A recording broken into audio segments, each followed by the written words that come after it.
NTA-UGC NET यानी निमिज net. Subscribe कीजिए हमारे YouTube चैनल को और दबाइए बेल आइकन ताकि आप पास के हमारी आने वाली वीडियो बढ़े आसानी से। India's number 1 study app NTA-UGC NET यानी निमिज नेट फॉर स्टडी नोट्स और videos, old paper with answer key, online mock test for paper first and second, new updated syllabus for paper first and second. Download it on Google Play Store. Hello नमस्कार दोस्तों, मेरा नाम रोहतास निमी है और आप सभी का स्वागत है हमारे YouTube चैनल निमिजी नेट पर। दोस्तों, आज हम रिसर्च एप्टीट्यूड की पूरी 2 घंटे की क्लास लेने वाले हैं और इस 2 घंटे की क्लास में हम रिसर्च एप्टीट्यूड को शुरू से लेके अंत तक करने वाले हैं। हर एक टॉपिक को बहुत अच्छे तरीके से हमने समझाया है इसके अंदर। और दोस्तों, मैं आपको पूरे विश्वास और चैलेंज के साथ कहता हूँ कि अगर आप ये 2 घंटे की वीडियो देखते हैं और नोट्स रीड करते हैं तो आपको रिसर्च एप्टीट्यूड पूरा अच्छे तरीके से समझ में आ जाएगा। दोस्तों, अगर आपको ये हमारी वीडियो अच्छी लगे तो इस वीडियो को लाइक ज़रूर करना, अपने यार दोस्तों के साथ शेयर ज़रूर करना। और दोस्तों, अगर आपने अभी तक हमारा चैनल सब्सक्राइब नहीं किया है तो प्लीज़ हमारे चैनल को सब्सक्राइब करना और घंटे का बटन ज़रूर दबाना ताकि आप हमारी आने वाली वीडियोज़ को आसानी से देख सकें। तो चलिए दोस्तों, अब हम देखते हैं। हम रिसर्च एप्टीट्यूड का टॉपिक करने वाले हैं और इसमें हम ये जानेंगे कि रिसर्च क्या होती है, इसके कितने टाइप होते हैं और मुख्य रूप से इसके अंदर हम fundamental, applied research, action research, x post facto research और इनके बारे में जानेंगे। दोस्तों, x post facto research, action research, इसमें से बहुत बार क्वेश्चन रिपीट हुए हैं तो इसको समझना हमारे लिए बहुत ज़्यादा जरूरी है। तो दोस्तों, इस वीडियो को आप पूरा देखना और ध्यान से देखना। दोस्तों, सबसे पहले हम बात करते हैं कि शोध का मीनिंग क्या है, शोध का अर्थ क्या है, यानी कि शोध के बारे में हमें बेसिक चीज़ पता होना चाहिए क्योंकि तभी हम आगे रिसर्च कर सकते हैं। तो दोस्तों, शोध के अंदर जो एक सबसे पहली चीज़ आती है वो होती है हमारी समस्या, यानी कि प्रॉब्लम आइडेंटिफाई करना हमारे लिए बहुत ज़रूरी है। क्योंकि अगर हमारे पास हम ऐसी प्रॉब्लम लेते हैं जिसका सोल्यूशन ऑलरेडी है तो हम रिसर्च नहीं कर सकते। तो इसलिए हमारी जो प्रॉब्लम है वो बिल्कुल नई होनी चाहिए। नई का मतलब ये है दोस्तों कि उसका समाधान अभी तक नहीं खोजा गया हुआ हो और हो सकता है उस पर काम हो गया हो, जरूर हो गया हो, काफ़ी लोगों ने किया हो, लेकिन उसका कंप्लीटली सॉल्यूशन ना हुआ हो। तो इस तरह की हम समस्या उसके अंदर लेते हैं। तो इसके अंदर क्या होता है कि शोध के द्वारा उन मौलिक प्रश्नों के उत्तर देने का प्रयास किया जाता है जिनका उत्तर अभी तक उपलब्ध नहीं हो सका है। यानी कि वही बात होगी, यानी कि हम इसके अंदर ऐसी समस्या लेते हैं जिसका अभी तक सॉल्यूशन ना हुआ हो।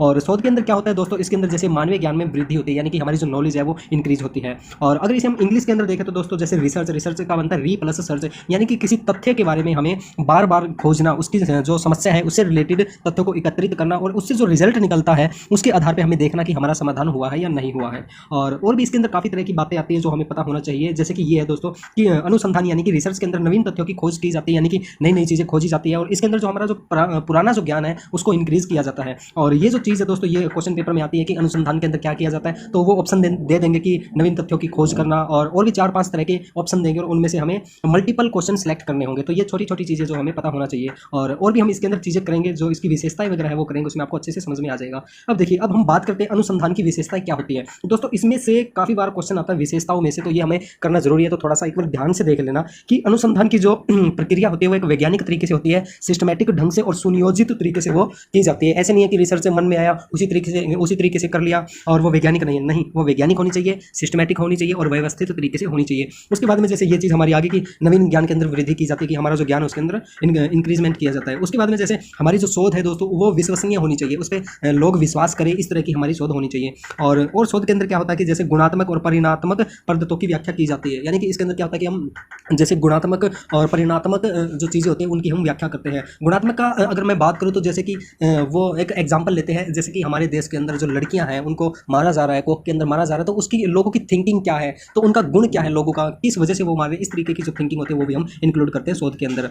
और क्या होता है दोस्तों, और भी हम इसके अंदर देख लेते हैं, काफ़ी सारी चीज़ें आती हैं। और एक चीज़ और मैं आपको बता दूं दोस्तों कि हम थ्योरी चाहे कितनी भी पढ़ ले, जब तक हम क्वेश्चन नहीं करेंगे तब तक हमारे जो कॉन्सेप्ट है वो अच्छे से क्लियर नहीं होंगे। अब वही बात आती है दोस्तों, अगर हम किसी को बार बार रोटी पोना सिखाएं, भाई रोटी इस तरीके से बनाई जाती है, तो वो रोटी बनाना नहीं सीखेगा जब तक वो उसको प्रैक्टिकली करके नहीं देखेगा। तो इसीलिए मैं कह रहा हूँ कि बार बार कहता हूँ कि ओल्ड पेपर हमारे लिए करना जरूरी है।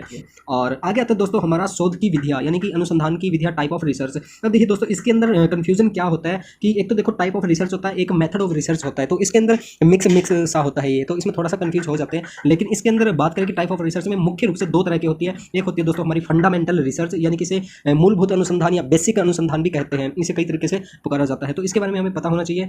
और एक चीज़ इसके अंदर ये है कि दोस्तों जब भी आप एग्जाम करो तो अगर कोई आपको चीज़ समझ में नहीं आ रही है तो आप हिंदी और इंग्लिश दोनों में आप वो रीड कर लीजिए, आपका कंफ्यूजन दूर हो जाएगा। तो इसमें मूलभूत अनुसंधान फंडामेंटल रिसर्च के अंदर क्या होता है, इस अनुसंधान के अंदर क्या होता है, इसके अंदर हम किसी वैज्ञानिक नियम का उत्पादन करते हैं, वैज्ञानिक नियम बनाते हैं। अब देखिए इसे हम एक एग्जाम्पल के थ्रू समझे तो जैसे न्यूटन ने ग्रेविटेशनल फोर्स का सिद्धांत दिया था, तो वो क्या होगी, हमारी फंडामेंटल रिसर्च होगी, बेसिक अनुसंधान होगी, यानी कि उसके अंदर हम नियमों का प्रतिपादन करते हैं, जो नई नई थ्योरी है वो बनाते हैं। ठीक है, और उसके बाद में आता है दोस्तों हमारा अप्लाइड रिसर्च आता है। अब ये देखिए ये दोनों किस तरीके से रिलेटेड है। जो चीज़ें हमने मूलभूत अनुसंधान में यानी कि जो नियम कानून और जो थ्योरी हमने बनाई वो इसके अंदर अप्लाइड करेंगे, यानी कि प्रयोग कर करके देखेंगे। अब वही एग्जांपल आता है जैसे न्यूटन ने ग्रेविटेशनल फोर्स बना दिया, उसकी थ्योरी दे दी, और अब हम उसको जहाज एरोप्लेन उड़ाने में यूज़ कर रहे हैं, तो वो क्या होगी, हमारी प्रायोगिक शोध होगी, यानी कि अप्लाइड रिसर्च होगी। तो ये हमें पता होना चाहिए। और इसमें से दोस्तों क्वेश्चन आते हैं अप्लाइड रिसर्च में से, इसको थोड़ा सा आप ध्यान से देख लेना, और इसके हम क्वेश्चन करेंगे तो आप अच्छे से समझ जाओगे।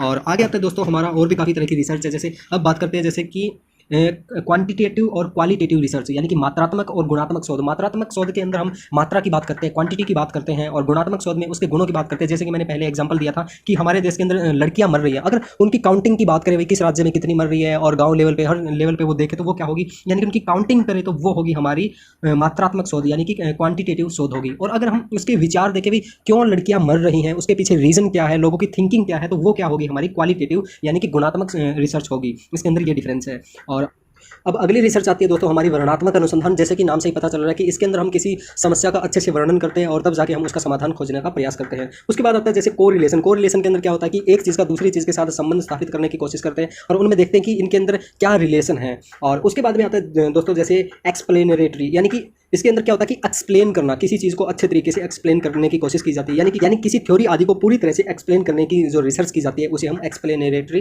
रिसर्च कहते हैं। और दोस्तों अगली रिसर्च आती है हमारी एक्सप्लोरेटरी, यानी कि खोजपूर्ण शोध। इसके अंदर हम क्या करते हैं कि जो समस्या होती है उसको अच्छे से खोजने का प्रयास करते हैं कि रियल में ये समस्या है क्या, यानी कि इस तरह की समस्या जिसको अभी तक परिभाषित नहीं किया गया है, यानी कि जिसका हमें अच्छे से नहीं पता चला कि ये समस्या क्या है, तो इस तरह की जो खोज की जाती है उसे हम खोजपूर्ण शोध कहते हैं।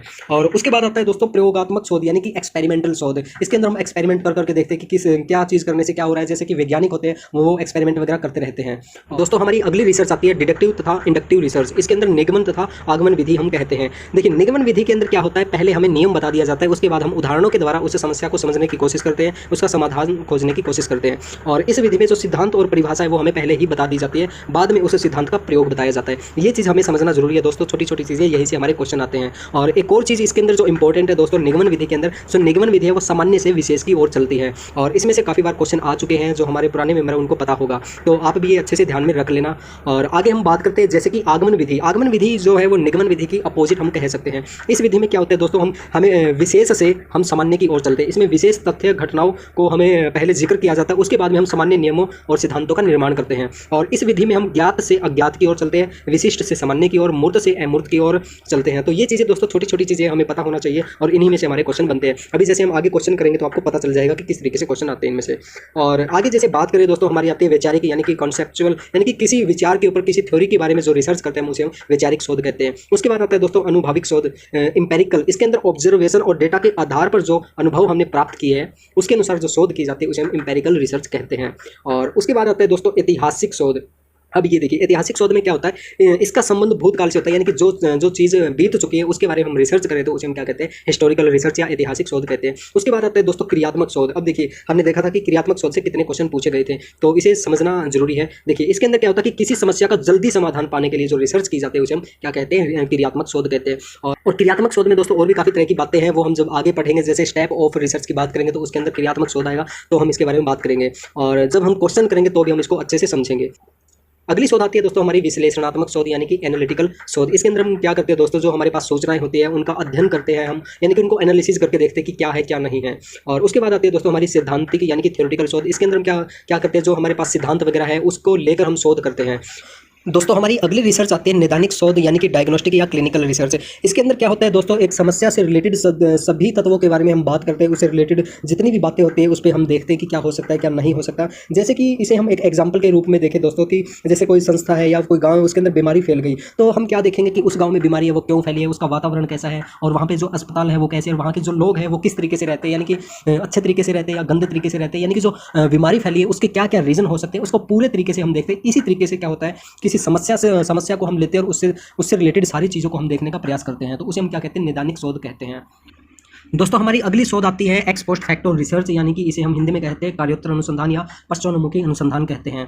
और ये जो रिसर्च है दोस्तों, ये हमारे लिए बहुत ज़्यादा इंपॉर्टेंट है, क्योंकि इसमें से काफ़ी क्वेश्चन आते हैं। और देखिए, इसे हम समझने की कोशिश करते हैं। इस शोध में हम एक स्वतंत्र चर का आश्रित चर पर पड़ने वाले प्रभाव के बारे में जानते हैं। और एक्स पोस्ट फैक्टो यानी कि ऐसी कोई घटना जो भूतकाल में घटित हो गई हो, जिसे हम बदल ना सके। अब देखिए, इसे थोड़ा सिंपली में समझने की कोशिश करते हैं कि हमारे किसी शहर के अंदर बाढ़ आ गई, यानी कि सुनामी आ गई। ठीक है, सुनामी आने से क्या क्या उसके जनजीवन पर प्रभाव हुआ, कितने लोग मर गए और कितने लोग बीमार हो गए, क्या कुछ हुआ, वो हम प्रभाव जानने की कोशिश करते हैं। तो उसे हम कहते हैं एक्स पोस्ट फैक्टो, यानी कि पहले कोई घटना घटी है, उसका बाद में क्या प्रभाव पड़ा है, उसका जो प्रभाव जानने की कोशिश करते हैं, तो उसे हम कहते हैं एक्स पोस्ट फैक्टो रिसर्च कहते हैं। इस रिसर्च में दोस्तों एक चीज़ हमें ध्यान रखने की जरूरत है कि जो इंडिपेंडेंट वेरिएबल है, यानी कि जिसे हम चेंज नहीं कर सकते, ऐसी घटना जिसे हम चेंज नहीं कर सकते, उसका जनजीवन पे या किसी चीज़ पे क्या प्रभाव पड़ा है, उसको हम जानने के लिए जो रिसर्च करते हैं, उसे हम कहते हैं एक्स पोस्ट फैक्टो रिसर्च कहते हैं। यानी कि इसके अंदर क्या होता है, स्वतंत्र चर का आश्रित चर पर पड़ने वाले प्रभाव के बारे में जानते हैं। यानी कि एक चीज़ बिल्कुल फ्री है, उसे हम चेंज नहीं कर सकते। जैसे सुनामी मैंने बताया, सुनामी को हम रोक नहीं सकते, वो आएगी तो आएगी, और उसके बाद में जो इफेक्ट पड़ेगा, यानी कि डिपेंडेंट वेरिएबल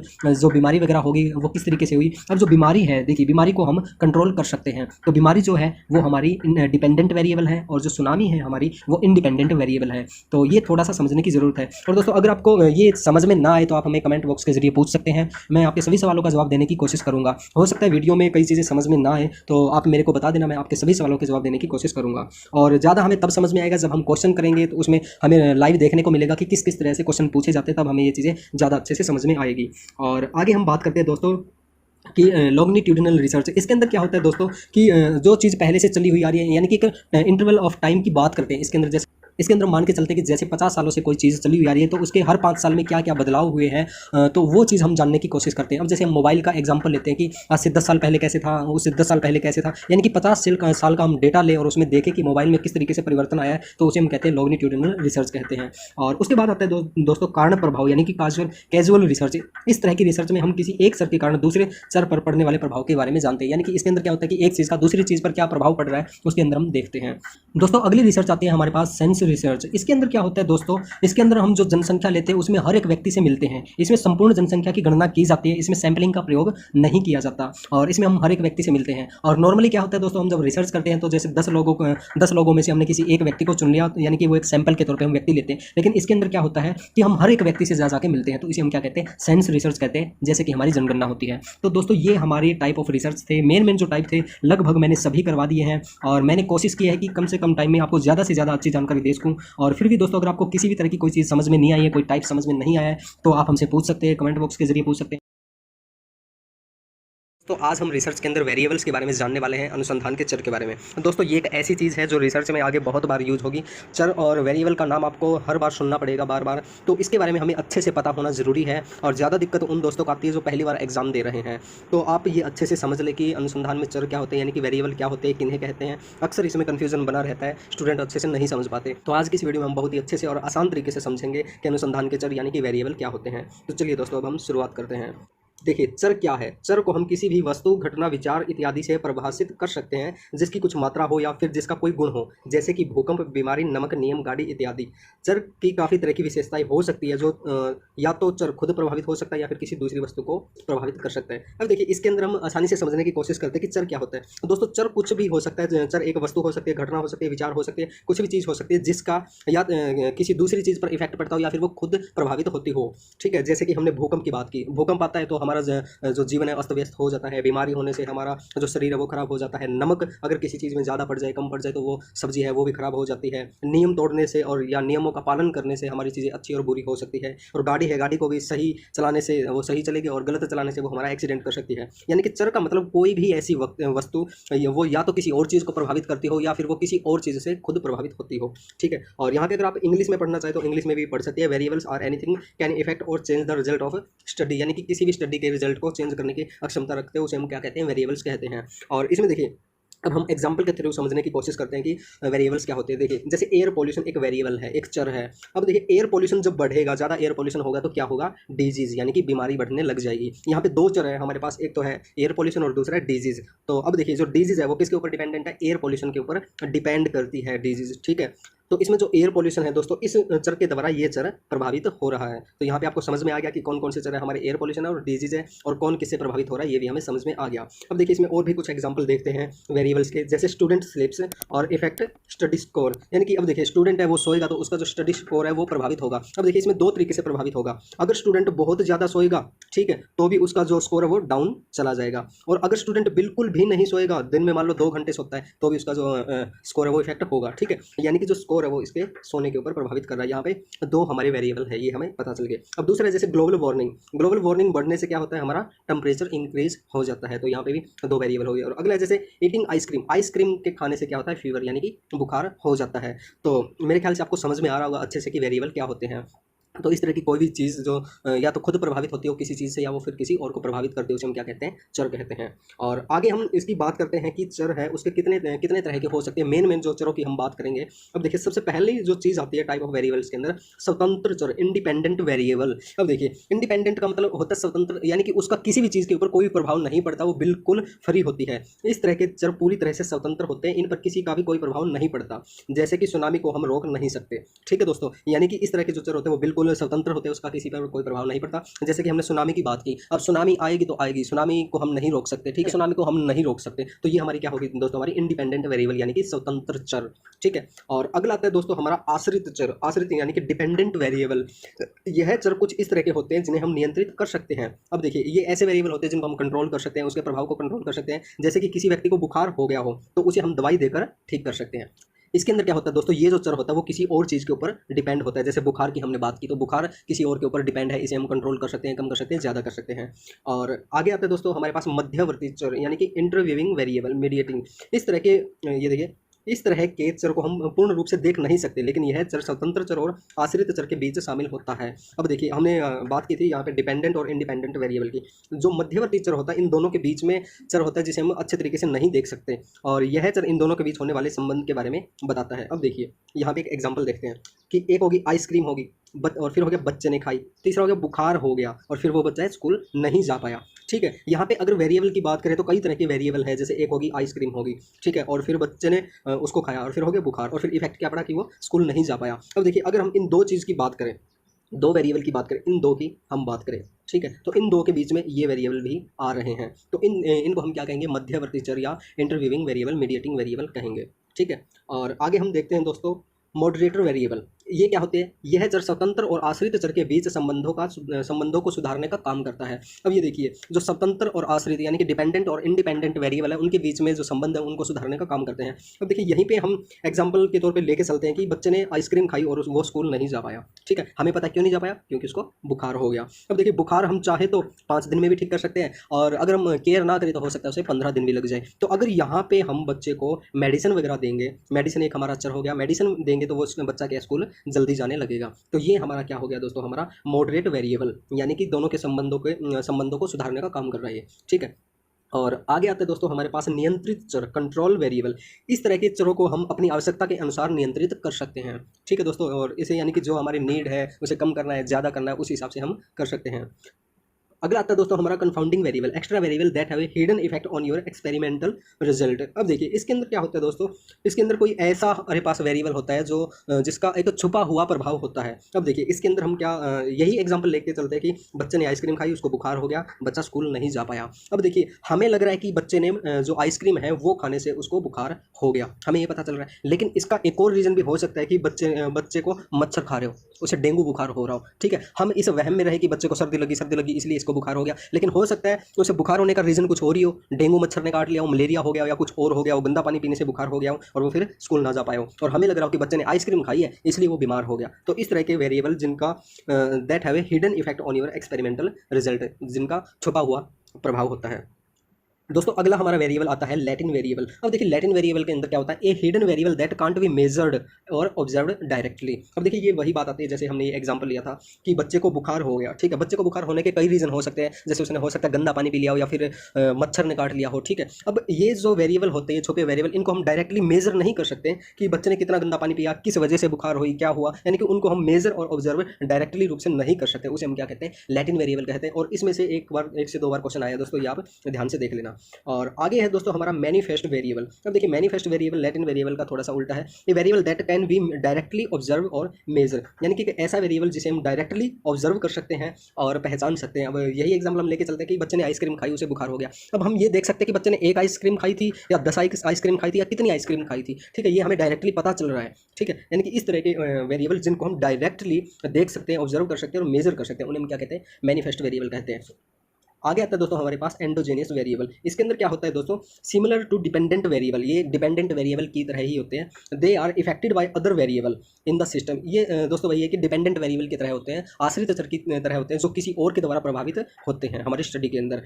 दोस्तों आगे आता है हमारा डम्मी वेरिएबल। अब देखिए डम्मी वेरिएबल क्या होता है, record categorical variable in series of binary variable. ये दोस्तों ये जो दोनों वेरिएबल है ये इकोमेट्रिक्स के अंदर यूज होते हैं, जो स्टेटिक्स वगैरह होता है, यानी कि जो ई कॉमर्स के जो प्लेटफॉर्म होते हैं वहाँ पे ज़्यादातर ये इनको यूज़ किया जाता है, ठीक है। तो इसके अंदर चलो मैं बता देता हूँ, ये हमारे इतने ज़्यादा नहीं आएगा ये वेरिएबल, आज तक मैंने नहीं देखा ये क्वेश्चन पेपर में, फिर भी हम जान लेते हैं। ये क्या करता है दोस्तों, ये जो किसी की एब्सेंस यानी कि किसी की कमी को पूरा करता है। अब डम्मी से देखो हमें समझ में ही आ रहा है कि किसी चीज़ की डम्मी बनाना, ठीक है, किसी की कमी को पूरा करना, यानी कि जो वेरिएबल किसी चीज़ दूसरी चीज़ की कमी को पूरा करता है उसे हम क्या कहते हैं, डमी वेरिएबल कहते हैं। और देखिए डमी वेरिएबल के बारे में मैं आपको एक एग्जांपल के थ्रू समझाता हूँ। जैसे कि हम क्रिकेट खेल रहे हैं, ठीक है, और क्रिकेट के अंदर एक जो खिलाड़ी है उसको चोट लग गई, ठीक है, तो उस खिलाड़ी की जगह एक एक्स्ट्रा खिलाड़ी टीम में होता है, वो आके उसकी जगह लेता है, वो खेलता है, तो उसे हम क्या कहते हैं, डम्मी वेरिएबल कहते हैं, यानी कि डम्मी के रूप में वो होता है।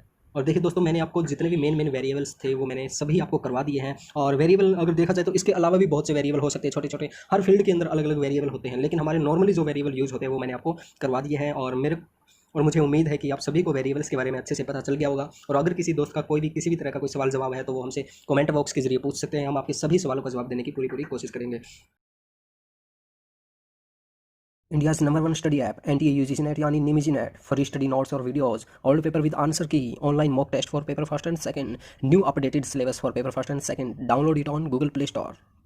दोस्तों आज हम रिसर्च प्रोसेस और स्टेप ऑफ रिसर्च के बारे में बात करने वाले हैं। और इसमें से बहुत क्वेश्चन आज तक आए हैं दोस्तों, दिसंबर 2019 में भी रिपीट हुए हैं इसमें से क्वेश्चन। ये टॉपिक करना हमारे लिए बहुत ज़्यादा इंपॉर्टेंट है, तो इस वीडियो को आप पूरा देखना और ध्यान से देखना। और आगे हम आपको बताने वाले हैं कि किस तरह से इसमें से क्वेश्चन आए हैं आगे की वीडियोज़ में। सबसे पहले हम सिंपल रिसर्च के स्टेप देखते हैं कि जो हमारी सामान्य रिसर्च है वो किस तरह से होती है और उसके क्या क्या स्टेप होते हैं। और इसमें से काफ़ी बार क्वेश्चन आते हैं दोस्तों, ये हमें बहुत अच्छे से करना जरूरी है। तो चलिए हम देखते हैं कि सिंपल रिसर्च है उसके क्या क्या स्टेप होते हैं। अब इसमें देखिए सबसे पहली जो चीज़ आती है दोस्तों सिंपल रिसर्च के अंदर, वो आती है सिलेक्शन ऑफ प्रॉब्लम। ये देखिए मैंने आपको पहले भी बताया था कि जहाँ पे रिसर्च का नाम आता है तो उसमें सबसे पहली चीज़ आती है हमारा प्रॉब्लम सिलेक्शन करना, यानी कि हमारे पास प्रॉब्लम ऐसी होनी चाहिए जो बिल्कुल नई हो और जिसका अभी तक समाधान ना खोजा गया हो, ठीक है। और उसके बाद दोस्तों आता है हमारा साहित्य सर्वेक्षण, लिटरेचर रिव्यू और लिटरेचर सर्वे। इसका मतलब ये होता है दोस्तों कि जो पहले हमने जो प्रॉब्लम सेलेक्ट की है उस पर क्या क्या काम हो चुका है और लोगों ने क्या क्या समाधान खोजने की कोशिश की है। उसके बाद आता है दोस्तों परिकल्पना, मेकिंग हाइपोथेसिस। अब देखिए इसका मतलब ये होता है दोस्तों हम कोई भी काम शुरू करते हैं तो उसमें हमें थोड़ा अंदाजा होता है कि हमारा ये जो काम है इसका रिजल्ट ये निकलेगा, यानी कि उसकी कल्पना करते हैं हम, ठीक है। तो इसी तरीके से हमारी रिसर्च के अंदर होता है, जो भी हम प्रॉब्लम लेते हैं तो उसका थोड़ा सा हम अंदाज़ा लगा लेते हैं कि इसका सॉल्यूशन ये हो सकता है,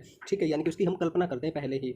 और उसके बाद आता है दोस्तों शोध की रूपरेखा तैयार करना, यानी कि रिसर्च डिजाइन। अब देखिए हम कोई भी काम करते हैं तो उसमें हम थोड़ा अंदाज़ा लगाते हैं कि हमारा जो एक काम है किस तरीके से होगा, और यानी कि उसे पूरे अच्छे तरीके से डिजाइन करते हैं, ठीक है। तो इसी तरीके से हमारा रिसर्च के अंदर होता है रिसर्च डिजाइन, हमें पूरा डिजाइन करते हैं कि किस तरह से हमें रिसर्च करनी है।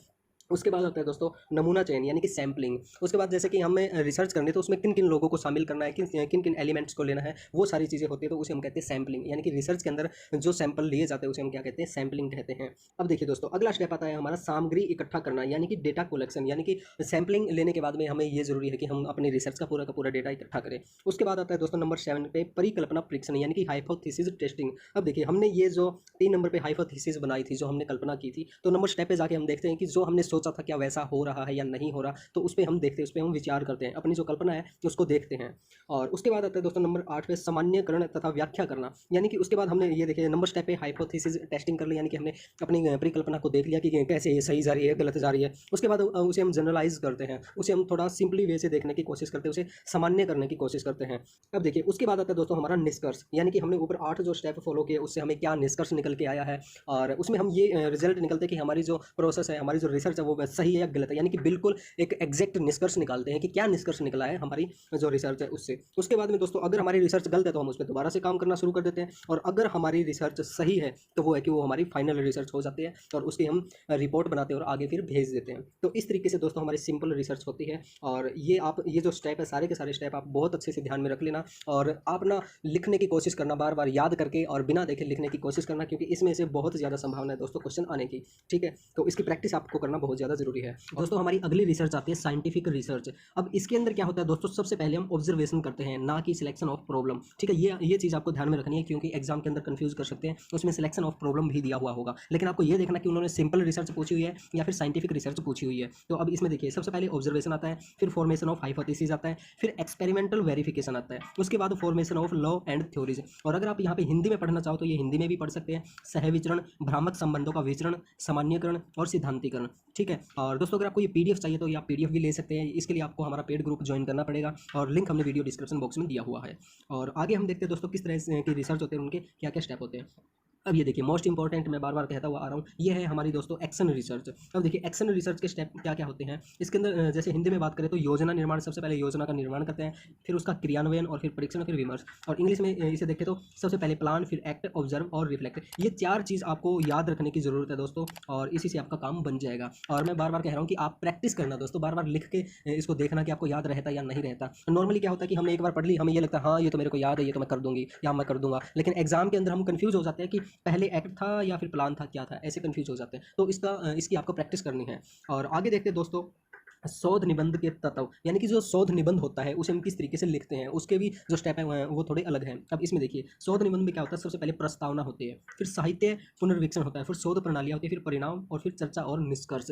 ठीक है, अब एक छोटी सी चीज़ यहाँ पे ये भी आती है कि शोध निबंध क्या होता है और ये सारी चीज़ें क्या है, तो इनके बारे में हम आगे पढ़ेंगे दोस्तों आगे की जो वीडियो होगी कि शोध निबंध क्या होता है। ठीक है, और अब देखिए इसके अंदर स्टेप की बात चल रही थी हमारी, तो यहाँ पे आप इंग्लिश में भी ये स्टेप देख सकते हैं, इंट्रोडक्शन और फिर लिटरेचर रिव्यू और research methodology, result, discussion and conclusion. ठीक है, तो ये सारी चीज़ें आप नोट कर सकते हैं। उसके बाद आता है दोस्तों हमारा स्टेप ऑफ डिस्क्रिप्टिव रिसर्च। अब डिस्क्रिप्टिव रिसर्च के अंदर क्या क्या स्टेप होते हैं, एक्सप्लेनेशन ऑफ ऑब्जेक्टिव और फिर selection of technique, selection of sample, data collection, data classification and analysis, फिर है रिपोर्ट राइटिंग। ठीक है, और उसके बाद आते हैं हमारी दोस्तों नंबर 6 पे रिसर्च प्रपोजल, रिसर्च रिपोर्ट। अब इसके अंदर होता है introduction, aim, objective, methodology, finding, conclusion और रिकमेंडेशन। यहाँ पे हिंदी में भी देख सकते हैं आप, प्रस्तावना, लक्ष्य, उद्देश्य, प्रविधि, निष्कर्ष, उपहास और संस्तुति। ठीक है, तो ये मेन 6 तरह की रिसर्च थी दोस्तों। यहाँ से क्वेश्चन घुमा फिरा के पूछते हैं, वो कभी शोध निबंध में से क्वेश्चन दे देगा, कभी एक्शन रिसर्च में से क्वेश्चन दे देगा, और तो कभी सिंपल रिसर्च। तो इन सभी के जो स्टेप है वो हमें पता होना चाहिए कि सिंपल के क्या होंगे और साइंटिफिक के क्या होंगे, और वो कंफ्यूज करने की कोशिश करेंगे, जरूर करेंगे, लेकिन आपको कंफ्यूज होने की बिल्कुल भी जरूरत नहीं है। और अगर किसी दोस्त को इस वीडियो में कोई भी बात समझ में नहीं आई है तो वो हमसे पूछ सकते हैं कमेंट बॉक्स के जरिए, हम उनके सभी सवालों का जवाब देने की पूरी कोशिश करेंगे। दोस्तों आज हम टाइप ऑफ सैम्पलिंग करने वाले हैं रिसर्च के अंदर। ये टॉपिक हमारे लिए बहुत ज़्यादा इंपॉर्टेंट है, इसमें से काफ़ी क्वेश्चन आते हैं। सबसे पहले हम ये जानेंगे कि सैम्पलिंग क्या होती है, और उसके बाद हम इसके टाइप्स के बारे में जानेंगे। पहले हम देखते हैं कि सैम्पलिंग क्या होती है, what is sampling. In a research term, a sample is a group of people, objects or item that are taken from a large population for measurement। अब देखिए इसे हम सिंपल भाषा में समझने की कोशिश करते हैं कि सैम्पलिंग क्या होती है।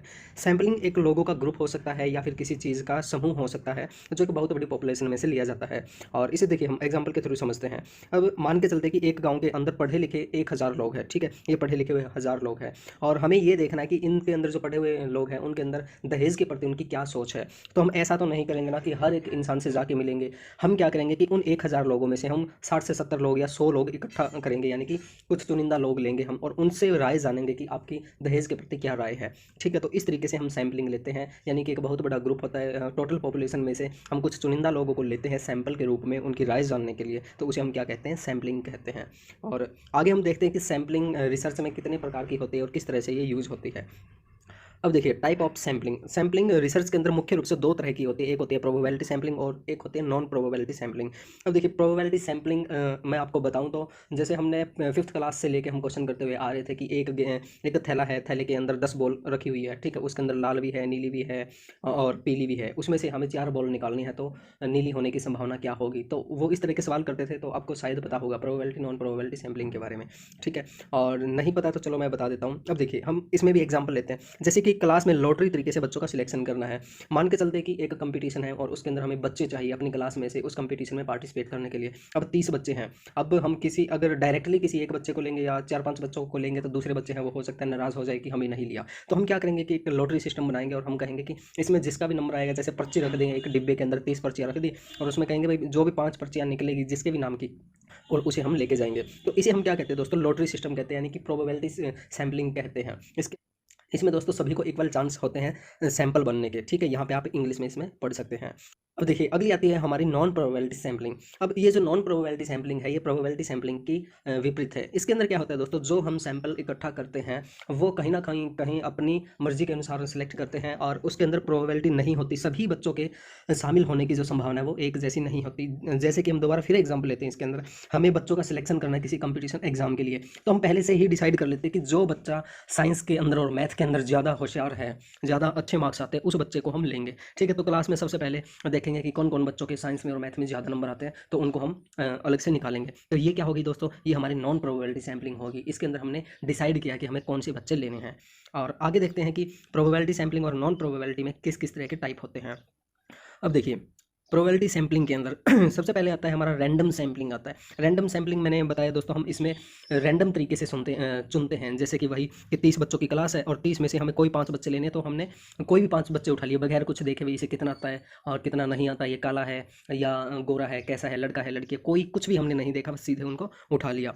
और आगे देखते हैं हम आगे क्या आता है। आगे आता है हमारा सिस्टमैटिक सैम्पलिंग आता है। अब देखिए इसके अंदर क्या होता है दोस्तों, सिस्टमैटिक प्रोबेबिलिटी सैम्पलिंग के अंदर हम डिसाइड कर देते हैं भाई जो हमारे पास 50 बच्चे उसमें से हर 5वां बच्चा हम लेंगे और वो 5वां बच्चा हमें नहीं पता लड़का है लड़की है और कौन है कैसा है हमें नहीं पता। हमने एक सिस्टम डिसाइड कर दिया कि हर 5वां 10वां 15वां 20वां यानी कि 5-5 बच्चे छोड़ के हम बच्चा लेंगे, तो उसे हम क्या कहते हैं, सिस्टमैटिक सैम्पलिंग, यानी कि उसके अंदर हमने एक सिस्टम बना दिया। आगे आती है दोस्तों हमारी स्ट्रैटिफाइड सैम्पलिंग। अब इसके अंदर देखिए दोस्तों, इसके अंदर थोड़ा सा समझने की ज़रूरत है और ये थोड़ा सा अलग है। इसके अंदर क्या होता है दोस्तों, इस सैम्पलिंग के अंदर सबसे पहले पूरी पॉपुलेशन में से अलग अलग सहजातीय होमोजीनियस ग्रुप बनाए जाते हैं और उन ग्रुप में से हम सैंपल लेते हैं। अब देखिए इसका मतलब क्या है। अब देखिए इसे हम एक एग्जाम्पल के थ्रू समझते हैं। मान के चलते हैं कि 900 लोगों की जनसंख्या है, ठीक है, और हमें कुछ इस पे एक्सपेरिमेंट करना है। तो हम क्या करेंगे कि इसमें 300 लोगों का जो ग्रुप है वो अलग बना देंगे। इसमें सबसे पहले जो बच्चे हैं 18 साल तक के उनको हमने अलग बना दिया, अलग ग्रुप कर दिया। उसके बाद में जो 18 साल से ज़्यादा के आदमी हैं उनका हमने अलग बना दिया और फिर जो महिलाएँ हैं महिलाओं का ग्रुप हमने अलग बना दिया। यानी कि होमोजीनियस क्या होता है दोस्तों, जो एक जैसे होते हैं, ठीक है, उन्हें हम क्या कहते हैं, होमोजीनियस कहते हैं। और हेट्रोजीनियस कहते हैं जो अलग अलग होते हैं, यानी कि उनके जो गुण वगैरह है वो अलग हो। तो यहाँ पे जो 18 साल तक के बच्चे उनको अलग कर दिया हमने, और जो आदमी है 18 साल से ऊपर के वो हमने अलग कर दिए, और जो महिलाएं हैं उनको हमने अलग कर दिया, ठीक है। और अब देखिए अब इनमें से जो सैंपल है वो फिर हम जो बच्चे हैं उनमें से रैंडम तरीके से सिलेक्ट करते हैं, जो आदमी हैं उनमें से अलग, और जो महिला है उनमें से अलग तरीके से हम सिलेक्ट करते हैं। और यहाँ से आप इंग्लिश हिंदी में भी ये पढ़ सकते हैं। और दोस्तों अगर आपको ये PDF चाहिए तो आप PDF ले सकते हैं, आप हमारा पेड ग्रुप ज्वाइन कर सकते हैं, उसमें आपको बहुत ही अच्छे से क्लासेस दी जा रही हैं। और आगे देखते हैं दोस्तों, आगे आती है हमारी क्लस्टर सैम्पलिंग। अब देखिए क्लस्टर सैम्पलिंग में क्या होता है, इस सैम्पलिंग के अंदर पूरी पॉपुलेशन पहले से ही छोटे छोटे ग्रुप में डिवाइड होती है जिन्हें क्लस्टर बोला जाता है। अब इन क्लस्टर में से रैंडम तरीके से सैंपल लिया जाता है। इनका नेचर विजातीय यानी कि हेट्रोजीनियस होता है। अब देखिए इसके अंदर क्या होता है दोस्तों, इसके अंदर जो हमारी पॉपुलेशन होती है वो ऑलरेडी छोटे छोटे ग्रुप के अंदर डिवाइड होती है और फिर उन ग्रुप्स में से हम रैंडम तरीके से सैंपल इकट्ठा करते हैं। अब देखिए इसका हम एक छोटा सा एग्जाम्पल है, जैसे गाँव में जाएंगे तो गाँव में प्लेइंग कार्ड यानी कि ताश खेलने वाले हमें एक टोली मिलेगी, जगह जगह टोली मिलेगी, ठीक है। तो ये हम मान लेते हैं कि एक गांव के अंदर छः टोली बनी हुई है जो ताश खेलने वालों की। और अब देखिए जो ताश खेल रहे हैं उसके अंदर सभी अलग अलग लोग होंगे ना, कोई खेत में काम कर रहा होगा, कोई प्राइवेट जॉब कर रहा होगा, कोई कुछ कर रहा होगा, ठीक है। तो वो सभी अलग अलग होंगे, उनकी उम्र भी अलग अलग हो सकती है, यानी कि वो क्या हो गए, वो हो गए हमारे हेट्रोजीनियस हो गए, यानी कि सभी के जो गुण है वो अलग अलग है। अब उन सभी अलग अलग गुण के जो ग्रुप है उनमें से हम रैंडम तरीके से कोई भी दो जो ग्रुप है वो उठा लेते हैं। तो इसे हम क्या कहेंगे दोस्तों, क्लस्टर सैम्पलिंग कहेंगे, ठीक है। और आगे देखते हैं दोस्तों, आगे हमारे पास क्या था, आगे आता है दोस्तों हमारे पास नॉन प्रोबेबिलिटी सैम्पलिंग। और एक चीज़ और दोस्तों, अगर आपको कोई भी बात इसमें समझ में नहीं आ रही है तो आप हमसे पूछ सकते हैं कमेंट बॉक्स के जरिए। और आगे देखते हैं हम नॉन प्रोबेबिलिटी सैम्पलिंग। अब देखिए नॉन प्रोबेबिलिटी सैम्पलिंग के अंदर क्या होता है, इसके देखिए इसके अंदर सैंपल के चुनने की जो संभावना है वो एक जैसी नहीं होती। अब देखिए सबसे पहली जो हमारी सैम्पलिंग आती है इसके अंदर कन्वीनियंस सैम्पलिंग आती है। इसके अंदर क्या होता है दोस्तों, जैसा कि नाम से ही पता चल रहा है अपनी सुविधा के अनुसार सैंपल को चुनना इस सैंपल के अंदर आता है। अब देखिए इसके अंदर क्या होता है, अब हम मान के चलते हैं कि गाँव के अंदर जो महिलाएँ हैं तो उनके ऊपर कितना अत्याचार हो रहा है और वो उन अत्याचार के खिलाफ क्या कर रही है, इसके लिए हमें एक रिसर्च करनी है। तो दो तरीके हो सकते हैं, या तो फिर हम घर घर जाके, यानी कि 10 घरों में एक घर में जाके हम उन महिलाओं से बात करें, या फिर हम डिसाइड कर लेते हैं भाई ना, हम मंदिर के अंदर जाएंगे, ठीक है, मंदिर के अंदर चले गए शाम को, और वहीं पर जो 20 महिलाएं आएंगी उन्हीं से हम बात कर लेंगे, हम घर घर नहीं जाएंगे। यानी कि यहाँ पे हमने क्या देखी, अपनी सुविधा देखी, ठीक है, यानी कि अपनी सुविधा के अनुसार जो सैंपलिंग की जाती है उसे हम कहते हैं कन्वीनियंस सैंपलिंग कहते हैं। देखिए अगली आती है हमारे पास कोटा सैंपलिंग। अब देखिए कोटा सैंपलिंग के अंदर क्या होता है, हम पहले से ही कोटा निर्धारित कर देते हैं कि कौन सा सैंपल कितना लेना है, ठीक है। जैसे कि हम इसके अंदर एक एग्जांपल लेके चलते हैं कि हमें एक रिसर्च करने है, उसमें हमें पता करना है कि जो बच्चे और महिलाएं हैं उनको कंप्यूटर का कितना ज्ञान है। तो इसमें हम पहले ही डिसाइड करते हैं कि जो महिलाएं हैं उन्हें हम केवल 30% महिलाओं को शामिल करेंगे, और जो बच्चे हैं उनको हम 70% शामिल करेंगे, ठीक है। यानी कि इसमें हम पहले से ही डिसाइड कर लेते हैं भाई जो महिलाएं हैं वो कितनी होगी और जो बच्चे हैं वो कितने होंगे। और अगली आती है दोस्तों हमारे पास स्नोबॉल सैंपलिंग। अब देखिए स्नोबॉल सैंपलिंग का मतलब क्या होता है। अब देखिए जैसे नाम से पता चल रहा है, स्नोबॉल यानी कि जो बर्फ़ का गोला होता है, जब उसे बर्फीले इलाके में फेंका जाता है तो क्या होता है कि उस बर्फ़ के साथ और भी बर्फ़ मिलती हुई चली जाती है। देखिए इसे हम एक एग्जांपल के जरिए समझते हैं। हम मान के चलते हैं कि एक गांव के अंदर गए, हमें वहाँ पर नशा करने वाले युवाओं के बारे में जानना है कि कितने जो लड़के हैं वो नशा करते हैं और उनके जीवन पर क्या इफेक्ट पड़ा है। अब देखिए हम किसी के पास जाएंगे तो वो डायरेक्टली तो ये नहीं कहेगा कि हाँ मैं नशा करता हूँ, मेरे पे ये इफेक्ट पड़ा है। तो हम क्या करेंगे दोस्तों, एक बंदे के पास जाएंगे जो नशा करता है और जिस पे हमें और उसको हम पे विश्वास है, ठीक है। हम उसके पास जाएंगे और उससे पता करेंगे कि तेरे गांव के अंदर कितने लोग, कितने लड़के हैं जो नशा करते हैं, ठीक है। और उसी से हम जानेंगे कि कितने लोग नशा करते हैं, उनमें से कितने लोगों की जो सेहत है वो खराब हो गई, कितने और कितने युवाओं हैं उनका कैरियर खराब हो गया। तो यानी कि एक ही व्यक्ति से काफ़ी लोगों के बारे में जानकारी हासिल करना, उसे हम कहते हैं स्नोबॉल सैंपलिंग कहते हैं। और यहाँ पे मैंने हिंदी में एग्जाम्पल दिया, बहुत अच्छे से आप समझ सकते हैं, इंग्लिश में भी दे रखा है, आप ये पढ़ लेना। और आगे आती है दोस्तों हमारे पास जजमेंटल सैंपलिंग। अब देखिए इसके अंदर क्या होता है कि इस तरह की सैंपलिंग में हम सैंपल को पहले अच्छे से जज करते हैं, उसके बाद ही सैंपल को सिलेक्ट करते हैं। अब देखिए इसके अंदर क्या होता है कि जो हम सैंपल लेने वाले हैं उसको बहुत अच्छे तरीके से देखते हैं कि इसे नॉलेज है या नहीं, ये हमारी रिसर्च के लायक है या नहीं, यानी कि पूरी तरीके से उसको हम जज करते हैं और उसके बाद हम उस सैंपल को अपनी रिसर्च के अंदर लेते हैं। तो इसे हम कहते हैं जजमेंटल सैंपलिंग कहते हैं। तो दोस्तों ये हमारी मुख्य रूप से प्रोबेबिलिटी और नॉन प्रोबेबिलिटी के टाइप्स थे, और इनमें से क्वेश्चन काफ़ी तरह के क्वेश्चन आते हैं। सब्सक्राइब कीजिए हमारे यूट्यूब चैनल को और दबाइए बेल आइकन ताकि आप पास के हमारी आने वाली वीडियो बढ़े आसानी से। दोस्तों रिसर्च के अंदर एक और चीज़ है जो बार बार हमारे सामने आएगी, वो है हाइपोथेसिस। इसके बारे में हमें पता होना जरूरी है क्योंकि ये एक बहुत ही इंपॉर्टेंट टॉपिक है रिसर्च के अंदर। तो आज की वीडियो में हम जानेंगे कि हाइपोथेसिस क्या होती है और हाइपोथेसिस के कितने प्रकार हैं, नल हाइपोथेसिस और अल्टरनेटेड हाइपोथेसिस के बारे में भी हम अच्छे से जानेंगे। तो इस वीडियो को पूरा देखना और ध्यान से देखना। दोस्तों सबसे पहले हम ये जानते हैं कि हाइपोथेसिस होती क्या है। देखिए अगर हम हिंदी में इसका जाने तो ये होता है परिकल्पना। परिकल्पना दो शब्दों से मिलकर बनी है, परि तथा कल्पना। अब देखिए परि का अर्थ होता है चारों ओर तथा कल्पना का अर्थ होता है चिंतन, यानी कि हम किसी चीज़ के बारे में चारों ओर से सोचते हैं तो उसे हम कहते हैं परिकल्पना। अब रिसर्च के अंदर इसका मीनिंग क्या है, इस प्रकार परिकल्पना से तात्पर्य किसी समस्या से संबंधित समस्त समाधान पर विचार करना है। अब देखिए रिसर्च के अंदर आपको पता है कि हम एक समस्या लेते हैं और उस समस्या के बारे में हम पहले ही अंदाज़ा लगा लेते हैं कि हमारी ये समस्या है तो इसका ये समाधान हो सकता है, ठीक है। और अगर सिंपल भाषा में हम समझे तो अब मान के चलते हैं आप नेट की तैयारी कर रहे हो, ठीक है, तो हम पहले से ही संभावना लगा लेते हैं कि जो नेट का एग्जाम है वो इस तरीके से होगा और हमारा जो अब की बार नेट है वो क्वालिफाई हो जाएगा। कई दोस्तों को ऐसा लग रहा है कि अब की बार मेरा जीआरएफ क्लियर हो जाएगा और दोस्तों को पता है कि उनको क्या क्या प्रॉब्लम आएगी, यानी कि पहले से ही हम अंदाज़ा लगा लेते हैं कि ये होने वाला है। और जैसे कि हम किसी भी तरह का एग्जाम देते हैं तो उसमें हम अंदाज़ा लगा लेते हैं कि मेरे इतने % मार्क्स आएंगे। तो इस तरह से किसी भी समस्या या किसी भी चीज़ के बारे में पहले से ही संभावित परिणाम जान लेना वो होता है परिकल्पना कहते हैं, यानी कि पहले से ही कल्पना कर लेना, ठीक है। और यहाँ पे हिंदी में लिखा हुआ है, आप अच्छे से इसको पढ़ सकते हो, बहुत अच्छे तरीके से हमने दिया हुआ है। और अगर फिर भी आपको समझ में ना आए तो आप हमसे कमेंट बॉक्स के जरिए पूछ सकते हैं। अब देखते हैं दोस्तों हाइपोथेसिस के अंदर किस तरह के टाइप होते हैं। और यहाँ पे जैसे इन्होंने परिकल्पना की परिभाषा भी दी हुई है, यहाँ पे परिकल्पना की परिभाषा पढ़ सकते हैं। जैसे कर्लिंगर ने दिया है, परिकल्पना को दो या दो से अधिक चरों के मध्य संबंधों का कथन मानते हैं। अब देखिए हर जो थिंकर है उन्होंने अपने तरीके से परिकल्पना को समझाने की कोशिश की है, वो आप यहाँ से पढ़ सकते हैं। और इनमें से कई बार एक दो क्वेश्चन आ जाते हैं, जैसे कर्लिंगर से एक बार क्वेश्चन आया था एंड हट से क्वेश्चन आया था, तो आप इनको अच्छे से एक बार देख लेना। अब हम देखते हैं दोस्तों कि परिकल्पना के प्रकार किस तरह से होते हैं और कौन कौन से होते हैं। अब देखिए सबसे पहले हमारी आती है साधारण परिकल्पना। अब देखिए साधारण परिकल्पना में क्या होता है, साधारण परिकल्पना से तात्पर्य उस परिकल्पना से है जिसमें चरों की संख्या मात्र 2 होती है और इन्हें दो चरों के बीच के संबंध का अध्ययन किया जाता है। देखिए इसके अंदर क्या होता है, ये जैसे नाम से पता चल रहा है ये बिल्कुल सिंपल होती है। इसके अंदर दो चीज़ें होती है और उन्हीं के बीच में हम संबंध स्थापित करने की कोशिश करते हैं। अब देखिए जैसे यहाँ पे एक उदाहरण दिया है, बच्चों के सीखने में पुरस्कार का सकारात्मक प्रभाव पड़ता है, यानी कि जब बच्चों को पुरस्कार दिया जाता है, प्राइज़ दिया जाता है तो उनके सीखने में प्रभाव पड़ता है, वो और अच्छे तरीके से सीखते हैं। और यहाँ पे सीखना तथा पुरस्कार दो चर हैं, ठीक है, और जिनके बीच एक विशेष संबंध की चर्चा की गई है। जैसे आइसक्रीम खाने से बच्चा बीमार हो जाता है, यहाँ पे भी हमने दो चीज़ें ली हैं। तो इस तरह की जो हाइपोथेसिस होती है वो सिंपल हाइपोथेसिस होती है। अगली आती है दोस्तों हमारे पास जटिल या कॉम्प्लेक्स हाइपोथेसिस। अब इसके अंदर क्या होता है, जटिल परिकल्पना से तात्पर्य उस परिकल्पना से जिसमें दो से अधिक चरों के बीच आपसी संबंध का अध्ययन किया जाता है। इसके अंदर क्या होता है दोस्तों, दो से अधिक चर होते हैं, उसके अंदर हम रिलेशन देखने की कोशिश करते हैं। अब देखिए जैसे कि इसने एग्जांपल दिया, आइसक्रीम खाने से बच्चा बीमार हो जाता है और बच्चा स्कूल नहीं जा पाता। यानी कि इसके अंदर आपने देखा कि दो से अधिक है। एक तो देखिए बच्चे ने आइसक्रीम खाई और बीमार हो गया, ठीक है, ये हो गया, ये दो वेरिएबल हो गए इसके अंदर। और फिर क्या हुआ कि बच्चा स्कूल नहीं जा पाया, बच्चा क्या है कि स्कूल नहीं जा पाया। यहाँ पे टोटल कितने हो गए, तीन वेरिएबल हमारे पास हो गए। तो जहाँ पे दो से अधिक चरों की बात की जाए तो उस हाइपोथेसिस को हम क्या कहते हैं, कॉम्प्लेक्स हाइपोथेसिस कहते हैं। और अब आते हैं दोस्तों हमारे पास सार्वभौमिक यानी कि यूनिवर्सल हाइपोथेसिस।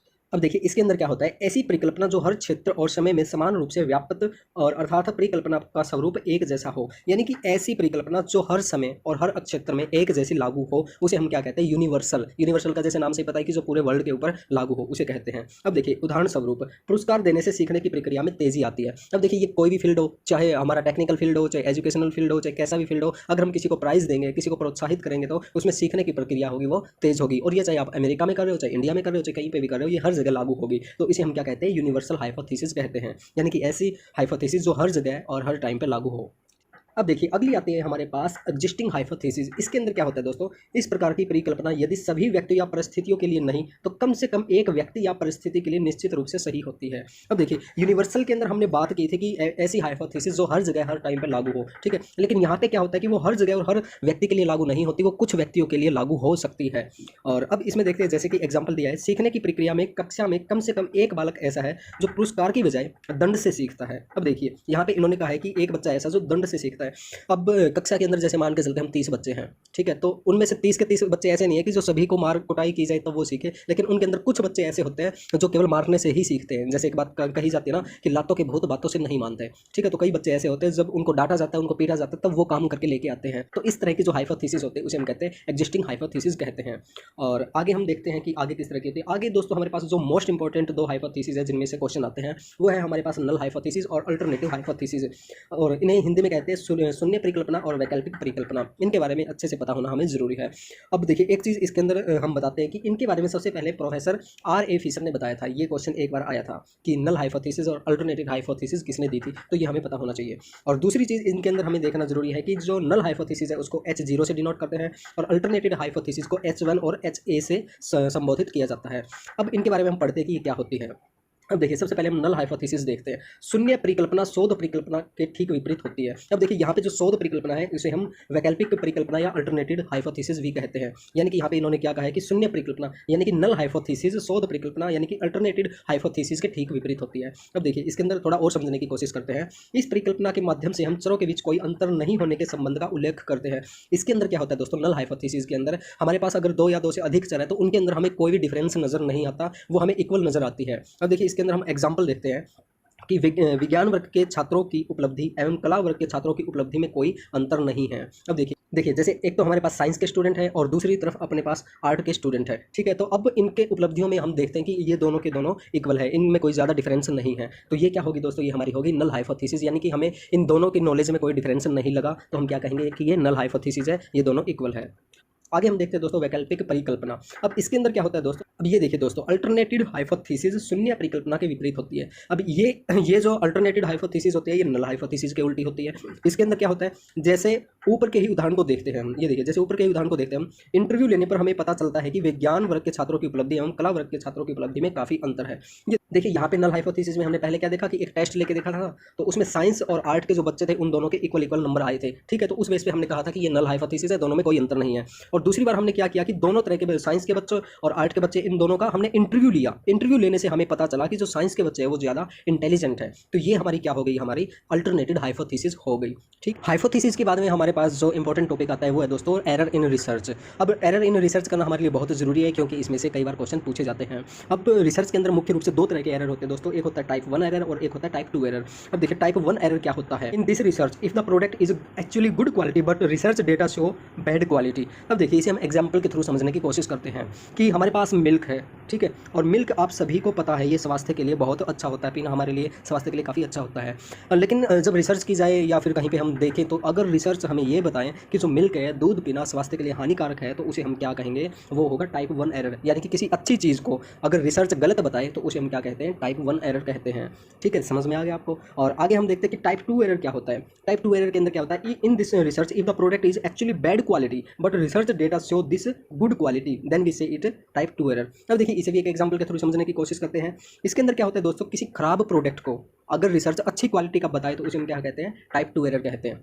अब देखिए टाइप 2 एरर के अंदर हम एक एग्जांपल लेते हैं। जैसे हम मान के चलते हैं कि शराब का एग्जांपल लेके चलते हैं। हम सभी को पता है कि शराब पीना स्वास्थ्य के लिए खराब है, स्वास्थ्य के लिए हानिकारक है। लेकिन कई लोग और रिसर्च हमें ये देखने को मिल जाएगी जो कहेगी कि शराब पीना स्वास्थ्य के लिए हानिकारक है, बियर पीना स्वास्थ्य के लिए सेहतमंद है। तो इसमें क्या होता है कि जब हम किसी खराब प्रोडक्ट को रिसर्च ये कहे कि ये तो अच्छी क्वालिटी का है, तो उसे हम क्या कहेंगे, टाइप 2 एरर बोला जाएगा इसे। और इसमें एक और जो क्वेश्चन आता है दोस्तों, ये जो रेड कलर में, ये आपको बहुत अच्छे से ध्यान रखना जरूरी है क्योंकि क्वेश्चन पेपर में घुमा फिरा के क्वेश्चन देते हैं। अब देखिए type 1 error happen when we reject a true null hypothesis. यानी कि जब ट्रू नल हाइपोथेसिस को गलत बता दिया जाता है तो उसे हम क्या कहते हैं, टाइप 1 एरर कहते हैं। अब वही बात है कि जो अच्छा प्रोडक्ट है, अच्छे प्रोडक्ट को जब गलत बता दिया जाता है तो वो क्या होगा, टाइप 1 एरर होगा। यानी कि नल हाइपोथेसिस को रिजेक्ट कर दिया जाए तो वो होगा टाइप 1 एरर। अब देखिए type 2 error happen when we fail to reject a false hypothesis. यानी कि जब हम खराब प्रोडक्ट को खराब ना कहे तो उसे हम क्या कहेंगे, टाइप 2 एरर। ठीक है, तो यहाँ से दोस्तों हमने टाइप 1 और टाइप 2 एरर अच्छे से समझाने की कोशिश की है और हाइपोथेसिस भी हमने आपको अच्छे से बताने की कोशिश की है। अगर फिर भी आपका किसी भी तरह का कोई सवाल जवाब है तो आप हमसे पूछ सकते हैं, हम आपके सभी सवालों का जवाब देने की पूरी कोशिश करेंगे। और दोस्तों हमें आप लोगों से एक शिकायत है कि आप लोग हमारे वीडियो को लाइक नहीं करते। हम इतनी मेहनत से एक वीडियो बनाते हैं, आपके लिए इतनी अच्छी जानकारी लेके आते हैं, लेकिन उसके बावजूद आप हमारी वीडियो को लाइक नहीं करते। दोस्तों आज हम बात करने वाले हैं रिसर्च के अंदर रिसर्च पेपर डिज़ाइन की, कि ये किस तरीके से किया जाता है और इसके क्या क्या स्टेप है। और उसके बाद हम करने वाले हैं वर्कशॉप, सेमिनार, कॉन्फ्रेंस और सिंपोजियम। तो इस वीडियो को पूरा देखना, ध्यान से देखना, क्योंकि इसमें से आज तक काफ़ी क्वेश्चन आए हैं। India's number 1 study app NTA UGC NET यानी निमिजी नेट फॉर स्टडी नोट्स और videos, old paper with answer key, online mock test for paper first and second, new updated syllabus for paper first and second. Download it on Google Play Store. तो सबसे पहले हम बात करते हैं research paper design की, यानी कि शोध पत्र क्या होता है और ये किस तरीके से लिखा जाता है। और यहाँ पे मैं आपको बिल्कुल सिंपल भाषा में आसानी से समझाने की कोशिश करूँगा। और आप चाहे तो ये लैंग्वेज पढ़ सकते हैं, हिंदी में हमने लिखा हुआ है यहाँ पे सारी चीज़ें, लेकिन मैं आपको आसानी से समझाऊंगा। देखिए रिसर्च पेपर क्या होता है, जब भी कोई स्टूडेंट एमफिल या पीएचडी में एडमिशन लेता है तो उसे पीएचडी में एटलीस्ट 2 रिसर्च पेपर पब्लिश करने होते हैं। रिसर्च पेपर हम कह सकते हैं कि 5 पेज से लेकर 10 पेज तक का भी हो सकता है, इससे कम ज़्यादा थोड़े बहुत पेज हो सकते हैं। और ये क्या होता है दोस्तों, ये एक पत्रिका में या फिर हमारी कोई भी सेमिनार वगैरह है उसके अंदर हमें प्रेजेंट करना होता है। और इसके अंदर क्या होता है कि हम जो रिसर्च कर रहे हैं या करने वाले हैं या फिर कोई और किसी भी तरह की रिसर्च के बारे में हम अपने विचार लिखते हैं, अभी किस व्यक्ति ने क्या काम किया है और हम क्या करने वाले हैं और क्या हो सकता है इसके अंदर, यानी कि अपने विचार उसके अंदर हम प्रकट करते हैं। और इसके अंदर क्या होता है दोस्तों कि इसका जो शोध पत्र होता है दोस्तों, इसकी कोई निश्चित फॉर्मेट नहीं होता कि ये इस तरीके से लिखना चाहिए, ऐसे लिखना चाहिए, ये कोई स्पेसिफाई नहीं है। और इसके अंदर क्या होता है दोस्तों कि इसके अंदर मुख्य रूप से 3 बातों का ध्यान दिया जाता है। एक होती है प्रस्तावना होती है, उसके बाद में विषय वस्तु या जिसे हम बॉडी कह सकते हैं, मुख्य अंग होते हैं। उसके बाद होता है दोस्तों शोध के प्रमुख निष्कर्ष। अब इन्हें थोड़ा हम समझने की कोशिश करते हैं। और देखिए प्रस्तावना में क्या होता है, शोध की समस्या की स्पष्ट रूप में परिभाषा दी जाती है, यानी कि जो शोध हम करने वाले हैं या कर रहे हैं उसको हम अच्छे तरीके से बताएंगे कि क्या प्रॉब्लम है। और ये चीज़ आपको पहले भी पता है। शोध का प्रमुख हास्य प्रस्तुत किया जाता है कि हमारी जो शोध है उसका मुख्य उद्देश्य क्या है। और उसके बाद आती है दोस्तों हमारे पास विषय वस्तु। उसके अंदर क्या होता है, शोध प्रपत्र का रूप रचनात्मक तथा आलोचनात्मक होना चाहिए। अब ये चीज़ 2 चीज़ हमें ध्यान रखना जरूरी है दोस्तों, क्योंकि इसमें से काफ़ी बार क्वेश्चन आए हैं। ठीक है, ये जो हमारा शोध पत्र होता है दोस्तों वो क्रिएटिव होना चाहिए, रचनात्मक होना चाहिए और आलोचनात्मक होना चाहिए। यानी किसी बंदे ने पहले जो काम किया है उसकी हमें आलोचना करनी चाहिए, यानी कि हमें ये समीक्षा कह सकते हैं। समीक्षा का और आलोचना का थोड़ा सा मैं मतलब बता देता हूँ कि जो उसने काम किया उसकी अच्छी बातें और बुरी बातें दोनों बातों का हमें जिक्र करना चाहिए। ठीक है, यानी कि किसी के अच्छे और बुरे कामों का अवलोकन करना क्या कहलाता है, आलोचना कह सकते हैं या फिर समीक्षा कह सकते हैं। अब देखिए प्रपत्र के रचनात्मक पक्ष में शोध की प्रमुख क्रियाओं को क्रमशः प्रस्तुत किया जाता है। यानी कि इसके अंदर जो होता है रचनात्मक क्रिएटिविटी वाला जो पक्ष होता है उसके अंदर हम क्या करते हैं कि उसमें शोध की प्रमुख एक्टिविटी होती है उनको हम लिखते हैं। और अब देखिए आलोचनात्मक पक्ष में शोध में कार्यों एवं निष्कर्षों का विवेचन किया जाता है। अब इसमें क्या होता है कि वही बात है कि आलोचनात्मक पक्ष में क्या करते हैं कि जो कार्य किए हैं, जो निष्कर्ष निकले हैं उन पर हम विचार करते हैं, भाई ये निष्कर्ष सही है या गलत है, किस तरीके से है। और आगे है कि इस अंक का मुख्य लक्ष्य यह होता है कि जो कुछ शोध में किया है उसको प्रस्तुत किया जाए, यानी कि सारी बातें हम इसके अंदर इंक्लूड करते हैं कि क्या हुआ है रिसर्च के अंदर। अब अब देखिए शोध निष्कर्ष, लास्ट में शोध निष्कर्ष होता है, उसमें क्या होता है, यानी कि इसके अंदर हमने जो रिसर्च किया उसका पूरा का पूरा निष्कर्ष हम देते हैं कि हमने ये किया है, यानी कि उसका रिजल्ट हम देते हैं। और आगे क्या होता है दोस्तों, आगे हम देखते हैं। अब देखिए आगे आता है हमारे पास कार्यशाला यानी कि वर्कशॉप। वर्कशॉप में क्या होता है दोस्तों, कार्यशाला एक निश्चित विषय पर परिचर्चा का प्रायोगिक कार्य होता है। इसके अंदर क्या होता है दोस्तों, हम फिजिकल कह सकते हैं या फिर मेंटली एक्टिविटी करने की कोशिश करते हैं और हम बातचीत भी करते हैं इसके अंदर। इसके अंदर क्या होता है, समूह के सदस्य अपने ज्ञान एवं अनुभव के आदान प्रदान द्वारा विषय के बारे में सीखते हैं। कार्यशाला में प्रायोगिक कार्य और ज्ञान को अधिक महत्व दिया जाता है। यानी कि सबसे मेन जो चीज़ होती है दोस्तों कार्यशाला के अंदर वो होती है एक्टिविटी की होती है। वो फिजिकल भी हो सकती है और मेंटली भी हो सकती है, यानी कि प्रायोगिक कार्य को महत्व ज़्यादा दिया जाता है और यही आपसे क्वेश्चन में पूछा जाएगा। अधिकतर कार्यशालाएं निमंत्रित सदस्यों द्वारा आरंभ की जाती है, यानी कि इसके अंदर पहले इनवाइट किया जाता है लोगों को, तब जाके वर्कशॉप हमारी स्टार्ट होती है। और यहाँ पे आप पूरे आसानी से इनको पढ़ सकते हैं। ये नोट्स आपको दे दिया जाएगा, जो हमारे पेड मेंबर है उनको दे दिया जाएगा। और हम देखते हैं दोस्तों आगे इसके अंदर क्या होता है। आगे आते दोस्तों हमारे पास सेमिनार आता है, सेमिनार संगोष्ठी भी कहते हैं, इसमें से भी कई क्वेश्चन आए हैं। अब इसमें क्या होता है दोस्तों, संगोष्ठी भी एक सभा होती है जिसमें सूचनाओं के आदान प्रदान के साथ साथ परिचर्चा की जाती है, किंतु संगोष्ठी सम्मेलन की अपेक्षा छोटे स्तर पर होती है। अब इसमें क्या होता है दोस्तों, हमें दो चीज़ें ध्यान में रखनी पड़ेगी, हमें कंपैरिजन करके चलना पड़ेगा, तब जाके आपको अच्छे से समझ में आएगा। एक तो होती है हमारी संगोष्ठी यानी कि सेमिनार, और दूसरा होता है हमारा कॉन्फ्रेंस। अब देखिए इनमें हम थोड़ा अंतर समझने की कोशिश करते हैं, तब जाके आपको अच्छे से समझ में आएगी। संगोष्ठी क्या होती है दोस्तों, एक जैसे एक कमरा है, कमरे में 30 लोग बैठे हुए हैं, वहाँ पे बातचीत कर रहे हैं, तो वो क्या होगी दोस्तों, संगोष्ठी या सेमिनार कह सकते हैं हम उसे। और जो कॉन्फ्रेंस जो होती है, सम्मेलन जो होता है दोस्तों, वो होता है बड़े लेवल पे होता है, यानी कि जैसे रैली कह सकते हैं हम, नेता लोग जो रैली करते हैं उसमें हज़ारों लोग इकट्ठे होते हैं। ठीक है, तो ये चीज़ आपको समझ में आई। और अब हम देखते हैं इनमें ये क्या कहना चाहता है। ये देखिए कि संगोष्ठी भी एक सभा होती है जिसमें सूचनाओं के आदान प्रदान के साथ साथ परिचर्चा की जाती है, किंतु संगोष्ठी सम्मेलन की अपेक्षा छोटे स्तर पर की जाती है। अब आई बात समझ में दोस्तों कि जो सेमिनार होता है वो छोटे स्तर पर होता है, जैसे कि उसके अंदर 30 से 50 लोग हो सकते हैं, लेकिन जो कॉन्फ्रेंस होता है, सम्मेलन जो होता है, वो बहुत बड़े लेवल पर होता है, उसमें हज़ारों लोग होते हैं। अब आगे क्या होता है दोस्तों, संगोष्ठी अधिक सीमित एवं औपचारिक प्रकृति की होती है। अब देखिए जो सेमिनार होता है उसमें सीमित लोग होते हैं, वही बात आ गई कि इसमें सम्मेलन की तरह हज़ारों लोग नहीं होते, इसमें लिमिटेड लोग होते हैं, और ये औपचारिक प्रकृति की होती है। अब देखिए औपचारिक यानी कि फॉर्मल तरीके की होती है, फॉर्मल इनफॉर्मल और औपचारिक अनौपचारिक में हमें पता होना चाहिए, इसमें से क्वेश्चन आए हैं पहले।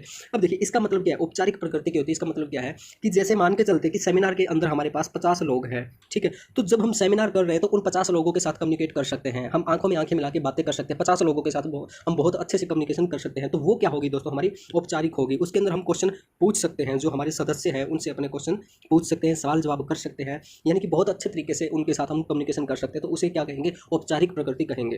ठीक है, हमारा सम्मेलन जो होता है, सम्मेलन में जैसे इन्होंने यहाँ पे बताया कि ये विस्तृत एवं अनौपचारिक प्रकृति का होता है। इसमें क्या होता है कि कॉन्फ्रेंस जो होती है, सम्मेलन जो होता है, एक तो बड़े लेवल पे होता है, हो सकता है उसके अंदर 1000 लोग हो, यानी कि बड़े लेवल पे होगा। और अनौपचारिक प्रकृति का कैसे होगा, इसके अंदर देखिए जब 1000 लोग होंगे जगह जगह जगह जगह जगह जगह बैठे हुए हैं, तो हम उन सभी के साथ ना ही तो अच्छे से आंखों में आंखें मिला सकते, ना ही अच्छे से कम्युनिकेट कर सकते, और कोई पीछे जो बंदा बैठा वो क्या बात कर रहा है, किससे क्या बात कर रहा है, हमें नहीं पता। यानी कि इसके अंदर जो है हम अच्छे तरीके से बातचीत नहीं कर सकते, अच्छे से कम्युनिकेशन नहीं कर सकते, तो ये क्या होगा, अनौपचारिक प्रकृति का होगा, इनफॉर्मल होगा।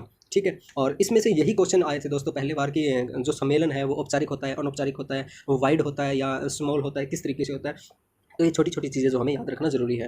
और भी यहाँ पे काफ़ी सारी चीज़ें दी हुई है, यहाँ से आप आसानी से पढ़ सकते हैं। और अगर किसी दोस्त को कोई भी बात समझ में ना आए तो वो हमसे पूछ सकता है। फिर भी यानी कि इसके अंदर क्या होता है दोस्तों, थोड़ा सा हम देख लेते हैं। सम्मेलन समूह के व्यक्तियों के ज्ञान, अनुभव, विचार, भावनाओं एवं राय को एक समान उद्देश्य के लिए सलाह मशविरा एवं परिचर्चा करने को कहते हैं। यानी कि इसके अंदर क्या होता है दोस्तों, लोग आते हैं मंच के ऊपर और वो अपना ज्ञान, अनुभव, अपने विचार, भावनाएं और जो राय होती है वो लोगों के साथ शेयर करते हैं। और इसके अंदर क्या होता है, यह एक प्रकार की सभा होती है जहाँ सदस्य अपने ज्ञान का संग्रह करते हैं। अब देखिए दोस्तों ये चीज़ थोड़ी समझने की है, यहाँ पे ज्ञान का संग्रह करते हैं। अब सम्मेलन के अंदर क्या है कि 1000 लोग आए हुए होंगे, ठीक है, तो 1000 के 1000 लोग तो उसके अंदर नहीं बोलेंगे ना, बोलेंगे 10-20 लोग बोलेंगे, और जो और लोग हैं वो ज्ञान का संग्रह करेंगे, यानी कि दूसरे लोग क्या बोल रहे हैं उनका संग्रह करेंगे। ये थोड़ा उसके अंदर डिफरेंस होता है। और लेकिन सेमिनार जो होता है, सेमिनार के अंदर क्या होता है कि उसके अंदर पार्टिसिपेशन बहुत ज़्यादा होता है। तो ये छोटी छोटी चीज़ें जो हमें ध्यान रखनी है, यही क्वेश्चन पेपर में आती है। और आगे देखते हैं दोस्तों, आगे हमारे पास क्या है, आगे है दोस्तों हमारे पास परिसंवाद यानी कि सिंपोजियम। इसके अंदर क्या होता है दोस्तों, जब एक से अधिक व्यक्तियों की राय के अनुसार कोई निर्णय लेना हो तो ऐसे सभी व्यक्तियों को आपस में बैठकर उस विषय पर वार्तालाप करना होता है। ठीक है, यानी कि परिसंवाद के अंदर क्या होता है कि काफ़ी लोगों को बैठकर किसी समस्या के ऊपर एक निर्णय लेना हो तो उसे हम क्या कहते हैं, उसे परिसंवाद या सिंपोजियम कहते हैं। इस वार्तालाप को परिसंवाद का नाम दिया जाता है। विस्तृत अर्थ के रूप में परिसंवाद सामूहिक निर्णय लेने की एक तकनीक है, यानी कि वह आगे ना, यानी कि जो ग्रुप के अंदर कोई निर्णय लेना, कोई डिसीजन हमें लेना है तो उसे हम क्या कहेंगे, परिसंवाद कहेंगे, जिससे अधिकांश अथवा सभी लोग उस निर्णय के पक्ष में हों। यानी कि हमें ऐसा डिसीजन लेना होता है कि जो ज़्यादा से ज़्यादा लोग उसके पक्ष में हों। तो ये चीज़ होती है दोस्तों इसके अंदर। और इसके जो इवनिंग का जो हमारा वीडियो होगा उसके अंदर हम देखेंगे दोस्तों इनमें से किस तरह से क्वेश्चन पूछे गए हैं, उनसे आपको बहुत अच्छे तरीके से क्लियर हो जाएगा कि किस तरह से क्वेश्चन आते हैं और हमें क्या जवाब देना है। अब सबसे लास्ट में आता है दोस्तों हमारे पास शोध प्रबंध लेखन, इसकी विशेषताएं एवं प्रारूप। दोस्तों यहाँ पे जैसे ये गलती है इस नाम की, ये दोस्तों फॉन्ट चेंज हो जाता है, पता नहीं क्यों, जब हम पीडीएफ वगैरह बनाते हैं तो शय का शय बन जाता है, तो इस तरीके से हो जाता है। तो ये थोड़ी टेक्निकली प्रॉब्लम है, इसके लिए हम माफ़ी चाहते हैं। अब देखिए हम बात कर रहे थे शोध प्रबंध यानी कि रिसर्च डेजर्टेशन तथा थीसिस राइटिंग किस तरीके से की जाती है उसके बारे में हम चर्चा करेंगे। इसमें से भी क्वेश्चन आ चुका है। अब सबसे पहले हम देखते हैं कि थीसिस और डेजर्टेशन क्या होती है, शोध प्रबंध क्या होता है। वह दस्तावेज जो किसी शोधार्थी द्वारा किए गए शोध को विधिवत प्रस्तुत करता है, शोध प्रबंध डेजर्टेशन या थीसिस कहलाता है। यानी कि इसके अंदर क्या होता है दोस्तों, जो पीएचडी स्टूडेंट अपनी पीएचडी लिखता है, कंप्लीट करता है, जो एक ग्रंथ या एक जो बुक बनाता है उसे हम क्या कहते हैं, थीसिस कहते हैं। उसने जो रिसर्च की होती है उसका उसके अंदर पूरा का पूरा ब्यौरा होता है, उसने क्या काम किया है, कौन से जो रिव्यू ऑफ लिटरेचर किए हैं और क्या प्रॉब्लम का सॉल्यूशन निकाला, वो सारी की सारी चीज़ें इसके अंदर होती है। इसके आधार पर शोधार्थी को कोई डिग्री या व्यावसायिक सर्टिफिकेट प्रदान की जाती है, यानी कि इसी के द्वारा व्यक्ति को पीएचडी की डिग्री दी जाती है। और भी इसमें अंदर काफ़ी तरह की चीज़ें, जैसे कि आप ये देख सकते हैं एमफिल तथा पीएचडी की डिग्री के लिए किसी स्वीकृत विषय पर तैयार की गई किताब जिसमें तथ्य संग्रहित रहते हैं। अब वही बात आ रही है दोस्तों, एमफिल और पीएचडी करने के लिए जो हमें एक बुक टाइप में लिखनी होती है तो उसे हम क्या कहते हैं, उसे थीसिस राइटिंग या रिसर्च डेजर्टेशन कहते हैं। और आगे हम देखते हैं दोस्तों इसके अंदर किस तरह से काम होता है और इसके अंदर मुख्य रूप से क्या क्या स्टेप होते हैं। अब देखिए इसके अंदर क्या होता है, इसके अंदर मुख्य रूप से 3 भाग होते हैं। एक प्राइमरी पोस्ट यानी कि जो नंबर 1 जो स्टेप होता है, और फिर होता है main body of thesis writing, इसके अंदर मुख्य मुख्य बातें आती है जो भी हमने काम किया है वो है। और फिर होता है वीडियोग्राफी। अब देखिए इनको हम थोड़ा सा आसानी से समझने की कोशिश करते हैं हर एक स्टेप को। अब देखिए जो मेन सबसे पहला जो पार्ट होता है, प्राइमरी पोस्ट होती है, उसके अंदर क्या होता है, हम जो टाइटल पेज लिखते हैं उसके अंदर हम लिखते हैं कि हमारी जो रिसर्च है उसका टाइटल क्या है, और उसके अंदर अपना नाम वगैरह भी आता है। और उसके अंदर वो भी लिख सकते हैं कि हम किसके अंडर पीएचडी कर रहे हैं, अपने विश्वविद्यालय का नाम वगैरह आता है। उसके बाद होता है दोस्तों अप्रूवल लेटर, यानी कि जब हम पीएचडी कर रहे होते हैं, हम लिख रहे होते हैं थीसिस, तो हमें एक अप्रूवल लेटर लेना होता है यूनिवर्सिटी की तरफ से, तो वो होता है इसके अंदर। फिर होता है table of content. Table of content में ये होता है कि हमने जो चैप्टर बना रखे हैं कौन से नंबर पे कौन सा चैप्टर, जैसे हम बुक के अंदर किताब के अंदर देखते हैं कि कौन से पेज नंबर पे कौन सा लेसन दिया हुआ है, वही इसके अंदर होता है। और फिर होता है दोस्तों एक्नॉलेजमेंट, यानी और फिर लिस्ट ऑफ टेबल, यानी कि हमने कौन कौन सी टेबल यूज़ की है वो होता है इसके अंदर। और फिर लिस्ट ऑफ ग्राफ, यानी कि हमने अगर कोई ग्राफ वगैरह बना रखा है तो वो इसके अंदर डालेंगे। लिस्ट ऑफ प्लेट, यानी कि जो चित्र वगैरह जो भी हमने यूज़ किया वो इसमें डालेंगे। उसके बाद आता है दोस्तों समरी, यानी कि ये जो होता है इस पेज की समरी आती है उसके अंदर लास्ट में। अब देखिए अगला पार्ट आता है नंबर 2 पे हमारे पास मेन बॉडी ऑफ थीसिस। अब इसके अंदर क्या होता है, इंट्रोडक्शन देते हैं, जो हम रिसर्च करने वाले हैं उसका इंट्रोडक्शन देते हैं। और उसके बाद आता है रिव्यू ऑफ लिटरेचर, यानी कि जो हम पीएचडी करने वाले हैं इस पे क्या क्या काम हो चुका है और क्या क्या लोगों ने काम किया है वो हम इसके अंदर लिखते हैं। उसके बाद में रिसर्च डिज़ाइन, यानी कि कौन कौन से रिसर्च डिज़ाइन हम इसमें यूज़ करने वाले हैं। और उसके बाद analysis of data and interpretation, यानी कि जो हमने डेटा किया है लिया है उसका हम विश्लेषण करते हैं।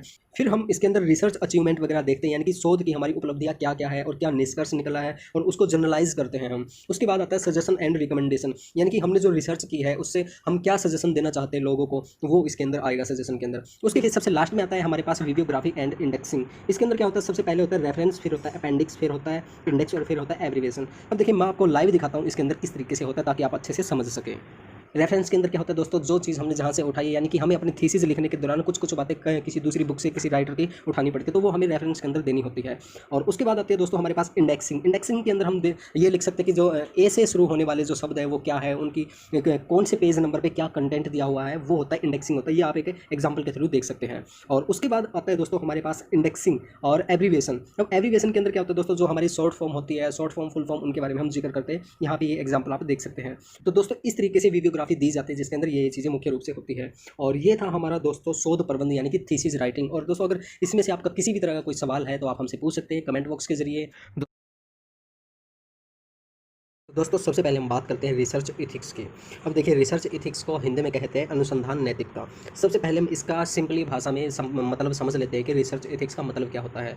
अब देखिए एथिक्स का मतलब समझे तो नैतिकता होता है, यानी कि हम कोई भी काम करें तो उसके अंदर हम कितनी ईमानदारी से काम कर रहे हैं। इसी तरीके से जब हम रिसर्च कर रहे होते हैं तो उसके अंदर हमें अपनी पूरी ईमानदारी से काम करना जरूरी होता है। जब हम डेटा कलेक्शन करते हैं, रिसर्च करते हैं, सैंपल वगैरह इकट्ठा करते हैं, तो वहाँ पर हमें अपनी नैतिकता यानी कि ईमानदारी दिखाना जरूरी है। क्योंकि जैसे हमने बताया था कि जो हम सैम्पलिंग इकट्ठा करते हैं, प्रोबेबिलिटी सैम्पलिंग और नॉन प्रोबेबिलिटी सैम्पलिंग, उसके अंदर था जैसे कन्वीनियंस सैम्पलिंग वगैरह था। तो उसके अंदर क्या होता है कि हम अपनी इच्छा के अनुसार अपने हिसाब से सैंपल इकट्ठा करते हैं। तो इस दौरान काफ़ी तरह की जो गलतियाँ हमारी रिसर्च के अंदर आ जाती हैं उन सभी से बचने के लिए रिसर्च एथिक्स का यूज़ किया जाता है।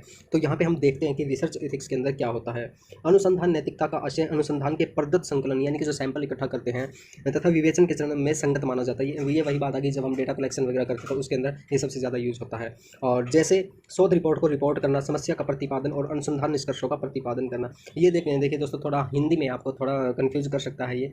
तो इनका सभी का मतलब यही है कि जब हम रिसर्च कर रहे हैं, रिपोर्ट बना रहे हैं और जो समस्या का चुनाव कर रहे हैं तो उन सभी चीज़ों में हमें रिसर्च एथिक्स का यूज़ करना चाहिए। अब देखिए रिसर्च एथिक्स के अंदर मुख्य रूप से क्या क्या चीज़ें आती है जो हमें ध्यान रखनी होती है। सबसे पहली चीज़ है ईमानदारी पूर्वक आंकड़े, परिणाम व विधियाँ। हमें पूरी ईमानदारी के साथ जो आंकड़े वो इकट्ठे करने चाहिए और जो परिणाम निकले वो भी हमें बिल्कुल सही दिखाना चाहिए। ये नहीं है कि अपनी रिसर्च में अगर नेगेटिव परिणाम निकल रहे हैं तो हम उनको पॉजिटिव तरीके से दिखाई, नहीं, जो सच्चाई है वही हमें दिखानी चाहिए। और जो विधियाँ हैं वो भी हमें, जो एक्यूरेट विधियाँ हैं वही यूज़ करनी चाहिए। ये ना हो कि जो हमें सही लग रही है, जो हमारे लिए आरामदायक है वो नहीं करनी चाहिए। जो हमारी रिसर्च के लिए बेस्ट से बेस्ट हो सकती है वो हमें करनी चाहिए। और फिर आता है पूर्वाग्रह एवं भ्रांति धारणों से बचना चाहिए। अब देखिए हम रिसर्च कर रहे हैं किसी समस्या को लेकर तो हमारे मन के अंदर भी काफ़ी तरह की बातें होती है कि ये बात तो ऐसी होगी, ये ऐसी होगी। नहीं, हमें अपने हिसाब से नहीं चलना है। हमें रियल में ये देखना है कि इसका सॉल्यूशन क्या है, प्रॉब्लम क्या है। हमें रियलिटी पे चलना है, अपने पूर्वाग्रहों से बचना है। हमारी जो थिंकिंग है वो हमें इसमें ज़्यादा यूज़ नहीं करनी। और आगे है व्यक्तिपरकता। व्यक्तिपरकता से मतलब है कि हमें किसी व्यक्तिगत नहीं होना अपनी रिसर्च के अंदर, ठीक है। अब ये देखिए दोस्तों, जो छोटी छोटी चीज़ आ रही है इसके अंदर, जैसे ईमानदारी पूर्वक आंकड़े, पूर्वाग्रह, व्यक्तिपरकता, ये छोटी छोटी चीज़ें दोस्तों यहीं से क्वेश्चन आते हैं। शाम का जो अपना मॉक टेस्ट होगा उसके अंदर आप देखना इन्हीं में से क्वेश्चन आए हुए हैं। और अगर आप ध्यान से इनको देख लेते तो बहुत आसानी से आप पेपर कर सकते हैं। आगे हम देखते हैं गंभीर एवं ध्यानपूर्वक तरीके से कार्य करना। वही आ रही है कि हमें पूरा सीरियस होकर काम करना है। ये नहीं है कि हम इग्नोर करते चले जाए सारी चीज़ों को, नहीं। और अप्रकाशित डेटा मेथड का यूज़ नहीं करना। हमें ऐसा किसी भी डेटा और मेथड का यूज़ नहीं करना जो ऑथेंटिक नहीं है या अप्रकाशित है, यानी कि जो चलन में नहीं है। ऐसा अपनी तरफ से कोई भी ऐसा डेटा मेथड नहीं लगाना। हमें वही लगाना है जो रिसर्च के अंदर वैलिड है। उसके बाद है स्वतंत्र तथा स्वाभाविक प्रक्रिया। हमें पूरे स्वतंत्र होकर काम करना है। ये नहीं है कि किसी के दबाव में आके कोई काम नहीं करना है। विश्वसनीय प्रक्रिया, हम जो काम कर रहे हैं वो फेथफुली होना चाहिए, विश्वसनीय होना चाहिए। और ज्ञान वृद्धि में सहायक, जो हम काम कर रहे हैं वो किसी के ज्ञान को इंक्रीज करे, ऐसा काम हमारा होना चाहिए। गोपनीय तथा स्वायत्ता का सम्मान। अब देखिए इसके अंदर से भी क्वेश्चन आता है। अब देखिए हम रिसर्च कर रहे हैं, रिसर्च में हम सैंपल इकट्ठा कर रहे हैं तो कोई इंसान ये चाह रहा है कि मेरा नाम है वो रिसर्च के अंदर नहीं आना चाहिए। अब जैसे एक एग्जांपल लेते हैं हम। अब देखिए जैसे एक एग्जांपल लेते हैं हम, जैसे किसी गांव के अंदर गए, वहाँ नशा करने वालों पे हम एक रिसर्च कर रहे हैं तो कोई व्यक्ति आए वो कहे कि मैं बता सकता हूँ कि कौन कौन नशा करता है, क्या क्या इफेक्ट पड़ा है, लेकिन मेरा नाम बीच में नहीं आना चाहिए। तो हमें उनकी गोपनीयता का सम्मान करना जरूरी है। और आगे कलात्मक तथा सृजनशील प्रक्रिया, यानी कि हमें इसके अंदर क्रिएटिव होना पड़ेगा, नई नई चीज़ें निकाल के लेके आनी पड़ेगी जो ज़्यादा से ज़्यादा यूजफुल हो। मानवीयता का गुण, इसमें मानवीयता का गुण होना चाहिए। और आगे भविष्य हेतु, हम जो कार्य कर रहे हैं वो भविष्य में यूजफुल होना चाहिए। यानी कि हमें ऐसा कोई भी कार्य नहीं करना है जो यूजफुल ना हो। अब देखिए रिसर्च करने के दौरान हमें क्या क्या दिक्कत आ सकती है, क्या क्या एरर आ सकते हैं। सबसे पहले ये काल्पनिक अवधारणाएं। अब वही बात है जो मैंने पहले बताई कि हमें अपनी थिंकिंग नहीं लगानी है, कल्पना नहीं करनी है कि ये तो ऐसे होगा, ये वैसे होगा, ये होगा। हम कल्पना कर सकते हैं लेकिन उसे टेस्ट भी करना है, ठीक है। परिकल्पना हम कर सकते हैं, हाइपोथेसिस हम कर सकते हैं, लेकिन हमें उसे टेस्ट करना बहुत ज़्यादा जरूरी है। केवल और केवल कल्पना के अनुसार हम अपनी रिसर्च नहीं कर सकते। ये हिंदी में कुछ और बन गया दोस्तों, फ़ॉन्ट की दिक्कत है। औचित्यपूर्ण, यानी कि जो औचित्यपूर्ण होना चाहिए। औचित्यपूर्ण अब क्या कहें, ये थोड़ा मेरे को नहीं पता औचित्यपूर्ण क्या होता है। यानी कि वही होता होगा कि सही तरीके से हमें करना चाहिए। अब वही बात आ गई पूर्वाग्रह एवं पक्षपात। हमें पूर्वाग्रह से बचना चाहिए और पक्षपात नहीं होना चाहिए दोस्तों। हमें वही है कि हम 2 लोगों के बीच में 10 लोगों के बीच में कोई रिसर्च कर रहे हैं तो अगर हम 10 लोगों के बीच में कर रहे हैं तो हम दोनों जो 10 की जो हमने टीम बनाई है, दोनों से हमने इक्वल क्वेश्चन करने हैं, इक्वल व्यवहार करना है। ये नहीं है कि 10 लोगों के साथ अच्छा किया और दूसरे 10 लोगों के साथ हम अच्छा व्यवहार नहीं कर रहे। तो यानी कि जो पक्षपात है वो नहीं होना चाहिए। प्रदूषित तथ्य, यानी कि जो हमारे तथ्य हैं वो बिल्कुल एकदम सही होने चाहिए, वो खराब तथ्य नहीं होने चाहिए। और देखिए हमें भ्रांतियों से बचना चाहिए। भ्रांतियां, जैसे हम किसी गांव में जाएंगे और वहाँ पे अगर किसी को बुखार हो गया, कुछ और बड़ी बीमारी होगी तो लोग कहेंगे कि इसमें तो भूत घुस गया, इसमें तो ये हो गया, वो हो गया। तो हमें भ्रांतियों से बचना चाहिए, हमें रियलिटी देखनी चाहिए कि रियलिटी क्या है। और इसके अलावा और भी काफ़ी तरह की चीज़ें यहाँ पे लिखी हुई है दोस्तों, आप पढ़ सकते हैं, ये नोट्स आपको मिल जाएगा। और अगर किसी दोस्त को ये नोट्स चाहिए और उन्होंने अगर अभी तक हमारा जो पेड ग्रुप है वो ज्वाइन नहीं किया तो आप हमारा पेड ग्रुप ज्वाइन कर सकते हैं। और अब देखिए अब आता है हमारे पास डेटा कलेक्शन। डेटा कलेक्शन में सबसे पहले हम बात करते हैं प्राइमरी डेटा की। देखिए हम जब रिसर्च करते हैं तो हमें बहुत से डेटा की रिक्वायरमेंट होती है, तो वो डेटा हम किस किस तरह से एक्वायर करते हैं, कैसे इकट्ठा करते हैं, उसकी बात करेंगे। तो प्राइमरी डेटा के अंदर क्या होता है, primary data is data that is collected by researcher from first hand resource. इसके अंदर क्या होता है, जो रिसर्चर जो होता है, शोधकर्ता अपनी तरफ से डायरेक्टली नए तरीके से वो डेटा लेता है, बिल्कुल फ्रेश डेटा लेता है। इसके अंदर जैसे सर्वे की हम बात करें, इंटरव्यू की बात करें, एक्सपेरिमेंट की बात करें, यानी कि अपनी तरफ से एकदम फ्रेश डेटा जो लिया जाता है उसे हम कहते हैं प्राइमरी डेटा कहते हैं। और इसके बाद आता है जैसे हमारे पास सेकेंडरी डेटा। अब देखिए सेकेंडरी डेटा के अंदर क्या होता है, secondary data is a type of data that has already been published in book, newspaper, magazine. अब देखिए सेकेंडरी डेटा के अंदर क्या होता है कि ऐसा डेटा जो पहले से ही उपलब्ध है, पहले से ही प्रकाशित है, उसको जब इकट्ठा करते हैं तो उसे हम कहते हैं सेकेंडरी डेटा। इसके अंदर क्या होता है, जैसे कि बुक्स होगी, न्यूज़पेपर होगी, मैगजीन होगी, इनके अंदर किसी समस्या के बारे में बताया गया है, किसी ने रिसर्च किया है, तो वहाँ से जब हम तथ्य उठाते हैं तो उसे हम कहते हैं सेकेंडरी डेटा कहते हैं। जैसे हम आजकल ऑनलाइन बहुत ज़्यादा यूज करते हैं। देखिए ऑनलाइन जैसे वेबसाइट वगैरह जाते हैं, वेबसाइट वगैरह पे जाके हम जानकारी इकट्ठा करते हैं, तो वो क्या हो गया, हमारा सेकेंडरी डेटा हो गया। तो इसमें से भी क्वेश्चन आए हैं। और दोस्तों आज हम रिसर्च के अंदर type of data measurement scale के बारे में बात करेंगे। इसके अंदर मुख्य रूप से nominal, ordinal, interval and ratio scale के बारे में हम जानेंगे। तो इस वीडियो को पूरा देखना और ध्यान से देखना। दोस्तों सबसे पहले हम बात करते हैं नॉमिनल स्केल की। अब देखिए नॉमिनल स्केल क्या होता है, यहाँ पे हमने इंग्लिश भाषा में लिखा हुआ है, लेकिन हम आपको बिल्कुल आसान भाषा में हिंदी में समझाएंगे। अब देखिए नॉमिनल स्केल क्या होता है। Nominal scale are used for labelling variable without any quantitative value. Nominal scale के अंदर हम क्या करते हैं कि जो हमारे वेरिएबल है उनको हम लेवल के द्वारा रिप्रेजेंट करने की कोशिश करते हैं, और उनकी जो क्वांटिटी है वो हम रिप्रेजेंट करने की कोशिश नहीं करते। और देखिए इसमें हम एग्जांपल लेते हैं, एग्जांपल के जरिए आपको अच्छे से समझ में आ जाएगा। ये देखिए इस तरह के फॉर्म के अंदर आपको ऑप्शन काफ़ी देखने को मिल जाएंगे। वो पूछेंगे कि व्हाट इज़ योर जेंडर, हमें अपना जेंडर बताना है, मेल है हम फीमेल है। What is your hair colour हमें बताना है। व्हाट वेयर यू लाइव, आप कहाँ पे रह रहे हैं, ठीक है। तो इस तरह के जो लेवल होते हैं, इस तरह के जो फॉर्म होते हैं, उन्हें क्या कहते हैं, नॉमिनल स्केल कहते हैं। इसके अंदर क्या होता है, हम क्वांटिटेटिव की बात नहीं करते, हम यहाँ पे क्वालिटी की बात करते हैं, गुण पूछते हैं अगले का भी, आप में क्या गुण है, आप मेल है या फीमेल है। और आगे हम देखते हैं कि आगे इसके अंदर क्या होता है। एक good way to remember all of this is that nominal sound a lot like name. अब देखिए नॉमिनल स्केल को याद करने का एक सबसे अच्छा तरीका है कि यह नेम के जैसी साउंड आ रही है। इसके अंदर नेम और नॉमिनल यानी कि दोनों एक जैसे से है। And nominal scale are kind of like name और लेवल। तो यहाँ से हमें क्या पता चलता है कि नॉमिनल स्केल को हम क्या कह सकते हैं, जिसे हम नेम या फिर लेवल के द्वारा रिप्रेजेंट करें उसे हम क्या कहते हैं, नॉमिनल स्केल कहते हैं। और इसमें से कई क्वेश्चन आए हैं दोस्तों, तो ये आप अच्छे से कर लेना। अगर कोई बात समझ में ना आए तो आप हमें मैसेज के जरिए भी पूछ सकते हैं। आगे हम देखते हैं दोस्तों कि आगे इसमें किस तरह के स्केल आते हैं। आगे आता है दोस्तों हमारे पास ऑर्डिनल स्केल। अब इसके अंदर क्या होता है, an ordinal scale of measurement looks at variable where the order matter what the difference do not matter. अब इसके अंदर क्या होता है दोस्तों, ऑर्डिनल स्केल के अंदर, इसके अंदर जो हमारे वेरिएबल होते हैं उनके अंदर हम ऑर्डर डिफाइन करते हैं कि ये किस ऑर्डर का है, लेकिन उनके अंदर हमें ये नहीं पता कि डिफरेंस कितना है, किस चीज़ के अंदर कितना डिफरेंस है, ये हमें नहीं पता होता। अब देखिए एग्जाम्पल लेते हैं, एग्जाम्पल से आप अच्छे से समझ पाएंगे कि यहाँ पे देखिए ये हमारा एग्जाम्पल है, how do you feel today, आप आज कैसा फील कर रहे हैं, very happy, unhappy, okay, happy, very happy. तो इस तरह के भी आपने स्किल देखे होंगे, फॉर्म देखे होंगे, जिनके अंदर हमें फीडबैक जब दिया जाता है तो तब आते हैं। तो इसके अंदर प्रॉब्लम ये होती है दोस्तों, हमें ये नहीं पता होता कि अब इन दोनों के अंदर, एक और दो के अंदर कितना डिफरेंस है, और हैप्पी और वेरी हैप्पी के अंदर क्या डिफरेंस है, कितना डिफरेंस है, तो ये हम मेजर नहीं कर सकते। लेकिन यहाँ पे क्या है कि हम एक ऑर्डर डिफाइन कर देते हैं, जैसे नंबर 1 पे वेरी हैप्पी, नंबर 2 पे अनहैप्पी, नंबर 3 पे ओके, इस तरीके से। और यहाँ पे भी आप देख सकते हैं, ये ज़्यादातर जो शॉपिंग वेबसाइट होती है वहाँ पे फीडबैक लिया जाता है। How satisfy are you with our service, very unsatisfy, somewhat unsatisfy, इस तरीके से ये आप देख सकते हैं। और इनके अंदर वही बात है जो मैंने बताई है कि इसके अंदर जो डिफरेंस है वो हमें नहीं पता होता कि इन दोनों के बीच में कितना डिफरेंस है, केवल हमें ऑर्डर का पता होता है। आगे देखते हैं दोस्तों, आगे किस तरह का आता है हमारे पास। आगे आता है दोस्तों इंटरवल स्केल आता है। अब देखिए इंटरवल स्केल के अंदर क्या होता है, interval scale are numerical scale in which we know both the order and the exact difference between the values. अब देखिए इंटरवल स्केल के अंदर क्या होता है कि इसके अंदर ऑर्डर भी होता है, दो चीज़ें होती है इसके अंदर, एक तो ऑर्डर होता है, प्लस में हमें इसके अंदर डिफरेंस पता होता है कि कितना डिफरेंस है। अब देखिए इसे भी हम एक एग्जांपल के जरिए समझने की कोशिश करते हैं। यहाँ पे हमने एक तापमान मापने का स्केल लिया है, इसके अंदर हम देख सकते हैं कि जैसे 20 और 30 के अंदर कितना डिफरेंस है, 50 और 60 के अंदर कितना डिफरेंस है, यानी कि यहाँ पे हमें ऑर्डर के साथ साथ इन दोनों के बीच का डिफरेंस हमें पता है, तो इसे हम क्या कहेंगे, इंटरवल स्केल कहेंगे। यहाँ पे आप बिल्कुल आसानी से पढ़ सकते हैं इसे। अब देखिए सबसे लास्ट में आता है हमारे पास ratio scale. Ratio scale are the ultimate nirvana when it come to data measurement scale because they tell us about the order. अब देखिए मैं आपको हिंदी में समझाने की कोशिश करता हूँ।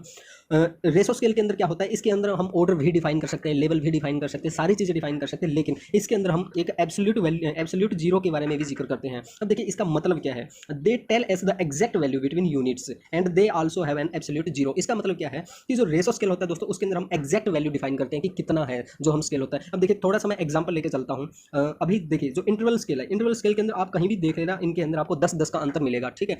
लेकिन यहाँ पे क्या होता है दोस्तों, जो रेशो स्केल होता है, रेशो स्केल के अंदर हम एक एग्जैक्ट वैल्यू डिफाइन करते हैं। अब देखिए यहाँ पर हम कोई भी चीज़ रखेंगे इसके ऊपर, तो ये हमें एग्जैक्ट वैल्यू बता देगा कि ये 9 किलो 50 ग्राम या इतना है, जो भी है एग्जैक्ट वैल्यू हमें बताएगा। और इसके अंदर क्या होता है कि इसके अंदर हम एब्सोल्यूट जीरो के बारे में भी जिक्र करते हैं, यानी कि ये जीरो भी हो सकता है दोस्तों, ठीक है। और इसके अंदर यही एक क्वेश्चन आया था अभी, जो पिछले क्वेश्चन था कि एब्सोल्यूट जीरो के बारे में कौन से स्केल के अंदर जिक्र किया जाता है। तो ये छोटी छोटी चीज़ें जो हमें याद रखने की ज़रूरत है। और एक चीज़ और मैं आपको बताऊँ कि यहाँ पे एक चीज़ ध्यान देने वाली है। अब देखिए कि जो नॉमिनल स्केल है उसके अंदर हम केवल लेवल की बात करते हैं, केवल लेवल की बात करेंगे, ठीक है। और जो ऑर्डिनल स्केल है उसके अंदर हमारे पास लेवल भी होगा और प्लस में ऑर्डर भी होगा, ठीक है। और जो तीसरा जो स्केल होगा दोस्तों, इंटरवल स्केल होगा, इसके अंदर हमारे पास क्या होगा, लेवल भी होगा, ऑर्डर भी होगा और एग्जैक्ट डिफरेंस भी हमारे पास होगा। इसके अंदर तीनों की तीनों चीज़ें होंगी।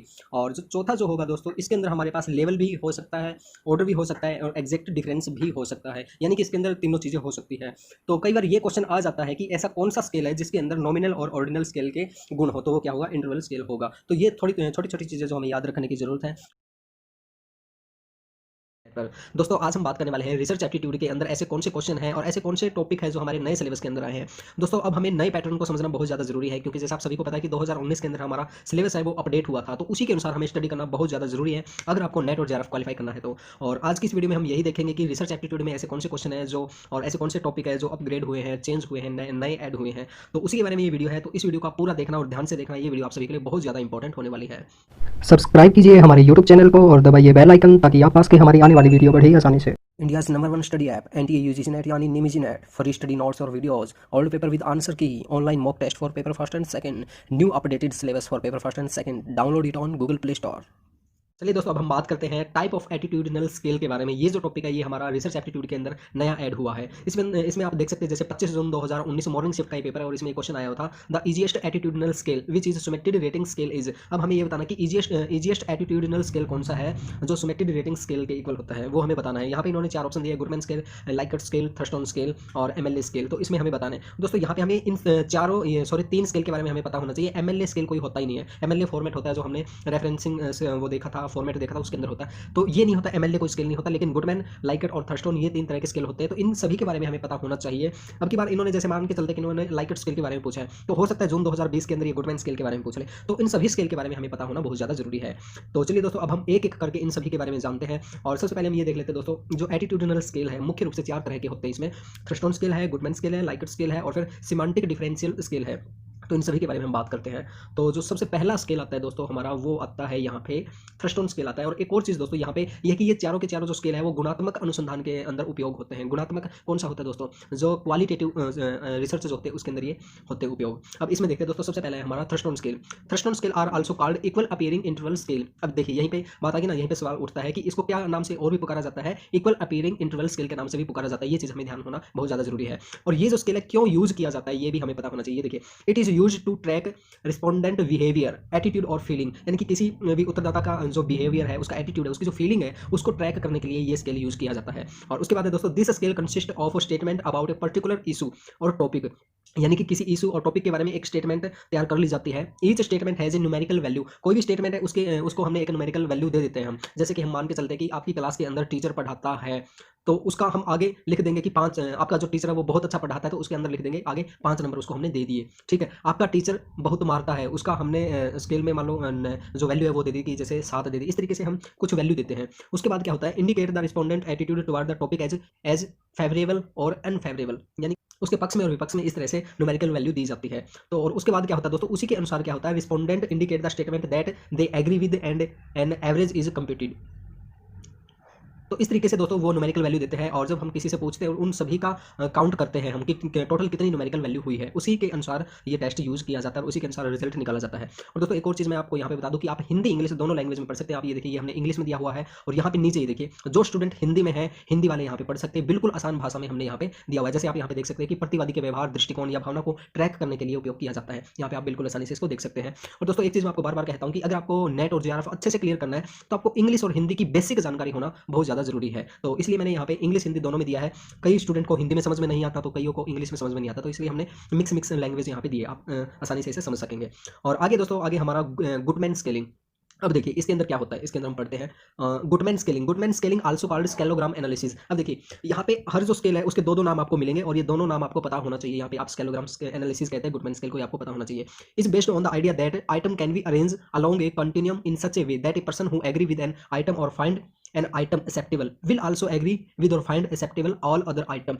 देखिए मैं आपको ये हिंदी में बताने की कोशिश करता हूं जिससे आप बिल्कुल आसानी से इसको समझ सकेंगे। देखिए दोस्तों इसके अंदर क्या होता है, इसके अंदर कोई भी विचार होता है, कोई आइडिया होता है हमारे पास, ठीक है, और उसको एक निरंतरता के साथ निर्धारित किया जाता है। और उसके अंदर क्या होता है कि एक व्यक्ति जो किसी एक वस्तु से सहमत है या किसी वस्तु को स्वीकार करता है तो वह क्या है कि अन्य जो स्टेटमेंट है उनको भी वह स्वीकार करेगा। अब देखिए इसको ना मैं आपको एक एग्जाम्पल के थ्रू समझाने की कोशिश करता हूँ जिससे आपको बिल्कुल आसानी से ये समझ में आ जाएगा। अब देखिए अब हम इसके अंदर जैसे यहाँ पे 4 चीजें इन्होंने दी है कि टीवी पर अश्लील प्रोग्राम समाज के लिए हानिकारक है। नंबर 2, बच्चों को अश्लील टीवी को देखने की अनुमति नहीं दी जानी चाहिए। नंबर 3, टेलीविजन स्टेशन प्रबंधकों को अपने स्टेशनों पर अश्लील कार्यक्रम की अनुमति नहीं देनी चाहिए, ठीक है। चौथा है हमारे पास सरकार को टीवी से अश्लील प्रोग्रामों पर प्रतिबंध लगाना चाहिए, ठीक है, ये होगी 4।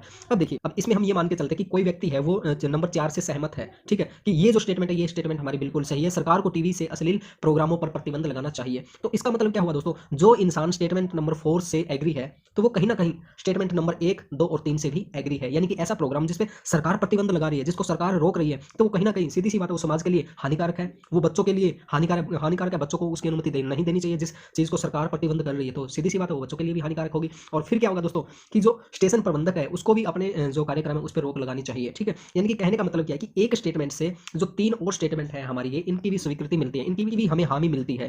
तो यानी कि एक स्टेटमेंट के सही होने से अगर और भी स्टेटमेंट सही होती है तो उसे हम क्या कहते हैं, गुडमैन स्केल कहते हैं। ये है आसान भाषा में इसका मतलब। और यही चीज हमने बिल्कुल यहाँ पे इंग्लिश में लिखी हुई थी, तो आप हिंदी इंग्लिश दोनों के अंदर इसको पढ़ सकते हैं। और आगे हम बात करते हैं दोस्तों, आगे है लाइकर्ट स्केल है। अब इसके अंदर क्या होता है दोस्तों, इसके अंदर देखिए it is also called the summated rating scale. अब देखिए इसे भी दूसरे नाम से पुकारा जाता है, हर किसी को 2 नाम से पुकारा जा रहा है। और इसके अंदर क्या होता है वो चीज़ हम पढ़ लेते हैं यहाँ इंग्लिश में और हिंदी में पढ़ते हैं हम नीचे यहाँ पे। जैसे कि किसी विषय के संबंध में कई कथन विकसित किए जाते हैं। अब देखिए कोई बात होती है उसके बारे में कई चीजें निर्धारित की जाती है। उत्तरदाता दृढ़ता से सहमत हो सकता है, तटस्थ हो सकता है, असहमत हो सकता है। अब देखिए इसको भी मैं आपको बिल्कुल आसान भाषा में विद एग्जांपल समझाने की कोशिश करता हूँ। जैसे कि ये देखिए हमने इस तरह के जो क्वेश्चन है वो बहुत देखे होंगे, सर्वे देखे होंगे। तो देखिए जैसे यहाँ पे लाइकर्ट स्केल का एक एग्जांपल दिया है, इसको हम समझने की कोशिश करते हैं कि only US citizen should be allowed to own broadcasting station. अब इसे एक और एग्जांपल के जरिए समझने की कोशिश करते हैं कि जैसे ये कहा जाए कि सरकार को अश्लील कार्यक्रम बंद कर देने चाहिए, ठीक है। तो जनता से राय मांगी जाए तो इनमें से अगर कोई व्यक्ति राय देना चाहे कि वो स्ट्रॉन्ग एग्री है कि उसे बिल्कुल बंद कर देना चाहिए, फिर है एग्री हाँ थोड़ा बहुत सहमत है, फिर है नेचुरलाइज और फिर है डिसएग्री कि नहीं मैं सहमत नहीं हूँ, कि मुझे नहीं लगता कि इनको बंद करना चाहिए, ठीक है। फिर स्ट्रॉन्ग डिसएग्री, इसका मतलब है कि नहीं बिल्कुल भी बंद नहीं करना चाहिए, ठीक है। तो इस तरीके से अपनी राय उस पर दे सकते हैं। इस तरह के क्वेश्चन आपने बहुत देखे होंगे शायद, मेरे को लगता है इस तरह के आते रहते हैं। तो इस तरह की जो स्टेटमेंट जो होते हैं जिसमें हमें काफी ऑप्शन होते हैं सहमत असहमत होने के, स्ट्रॉन्ग एग्री डिसएग्री वगैरह के, तो उसे हम क्या कहते हैं, लाइकर्ट स्केल कहते हैं। ये चीज आपको पता होना जरूरी है और मैं उम्मीद कर रहा हूं कि आपको ये सारी चीजें बिल्कुल आसानी से समझ में आ रही होगी। और कोई भी बात अगर आपको समझ में नहीं आ रही तो आप हमें व्हाट्सएप पे बता सकते हैं, कमेंट बॉक्स के जरिए हमें बता सकते हैं। उसके बाद है दोस्तों हमारा जो लास्ट है सिमेंटिक डिफरेंशियल स्केल। अब इसके अंदर क्या होता है दोस्तों, other common use scaling procedure is the semantic differential scale. अब इसके अंदर एक और चीज जो हमें याद रखनी जरूरी है वो क्या है कि इसे किसने दिया था, ये देखिए ओसगुड, सुसी और टेनुबुआम, ये पता नहीं क्या है दोस्तों, मेरे से बोला नहीं जा रहा, ठीक है, कोई नहीं, इसे हम हिंदी में देख लेते हैं। और इसके बाद में ये देखिए जैसे यहाँ पे इन्होंने लिखा हुआ है, इसको किसने दिया था, एक ओसगुड था, सुसी था, टेनेनवाम ने दिया था, 1957 के अंदर दिया था। ये तीनों के तीनों नाम हमें याद होना जरूरी है दोस्तों, क्योंकि ये जो क्वेश्चन है हमारे मास कम्युनिकेशन के अंदर आ चुका है। मास कम्युनिकेशन इन चारों स्किल का बहुत ज्यादा यूज किया जाता है, तो हो सकता है पेपर फर्स्ट में भी इनका जो फाउंडर है यानी कि जिन्होंने इनको विकसित किया है उनके बारे में पूछ ले, तो ये चीज़ हमें पता होना चाहिए। और इसके अंदर एक और जो चीज़ है वो काफ़ी हमारे लिए इंपॉर्टेंट है, वो यहाँ पे ये है कि रुकिए मैं आपको इंग्लिश में बताता हूँ पहले।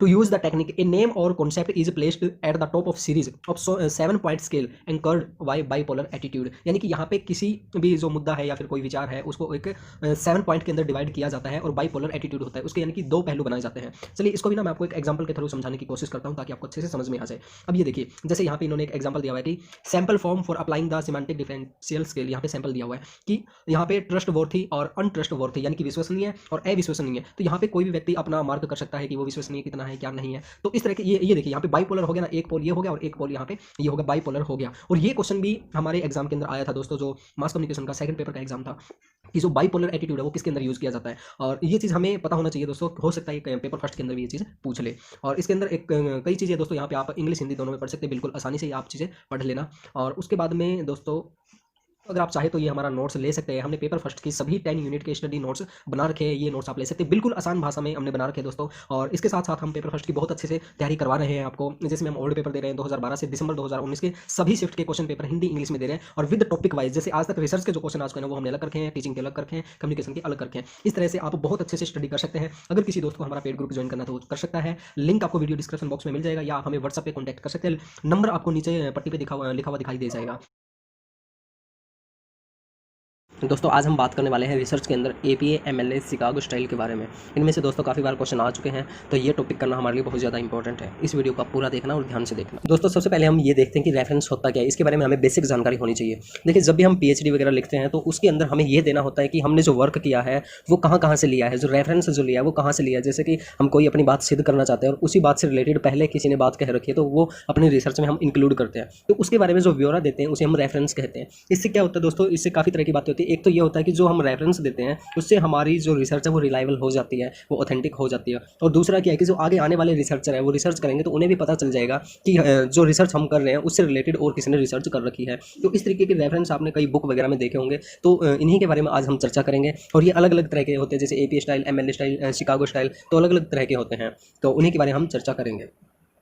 दोस्तों रिसर्च के अंदर पेपर फर्स्ट में मुख्य रूप से APA MLA और शिकागो स्टाइल के बारे में पूछा जाता है। अब बात करते हैं सबसे पहले APA स्टाइल के बारे में क्या होता है। APA स्टाइल सबसे पहले 1929 के अंदर यूज़ किया गया था, और ये मुख्य रूप से बिजनेस, क्रिमिनल और इकोनॉमिक्स लॉ जैसे सब्जेक्ट हैं उनमें ज़्यादा यूज़ किया जाता है। और अभी जो पेपर हुआ था जून 2019 का, उसके अंदर ये पूछा गया था कि APA की फुल फॉर्म क्या होती है। तो अमेरिकन साइकोलॉजिकल एसोसिएशन इसकी फुल फॉर्म होती है। इन्होंने ये इन्वेंट किया था, इन्होंने ये बनाया था, तो ये हमें पता होना चाहिए इनकी फुल फॉर्म भी। और अब देखते हैं कि इसमें पहले कैसे क्वेश्चन आया और इसे समझने की कोशिश करते हैं कि APA स्टाइल आखिर होता क्या है। अब देखिए दोस्तों, ये हमने यहाँ पे हिंदी में दे रखा है और यहाँ पे आप इंग्लिश में भी देख सकते हैं। आप जो भी देखना चाहिए वो देख सकते हैं, आपको वीडियो भी दे दी जाएगी जो हमारे पेड मेंबर है। अब इसे समझने के लिए हम इंग्लिश का एग्जांपल ले लेते हैं ताकि इसे हमें अच्छे से समझ में आ जाए। अब देखिए इन्होंने ये पूछा हुआ कि निम्नलिखित में से कौन सा APA स्टाइल है वो हमें फाइंड आउट करना है। अब देखिए एक चीज़ आपको देखने को मिलेगी कि ये जो चारों ऑप्शन है ये लगभग आपको देखने में सेम लगेंगे, और हमें ये देखना है कि APA स्टाइल में कौन सा है। तो इनमें आपको बहुत माइनर फर्क देखने को मिलेगा। अब देखिए सभी के अंदर Sharma V 2010 fundamental of computer science new Delhi Tata macro के लिए दिया हुआ है, लेकिन इसके अंदर देखिए इसके अंदर ब्रैकेट नहीं है, इसके अंदर ब्रैकेट दिया हुआ है, इसके अंदर ब्रैकेट है, इसके अंदर ब्रैकेट है, लेकिन यहाँ पे एक बहुत छोटी चीज़ है जो आपको देखने की जरूरत है, मैं आपको दिखाने की कोशिश कर रहा हूँ, रुकिए।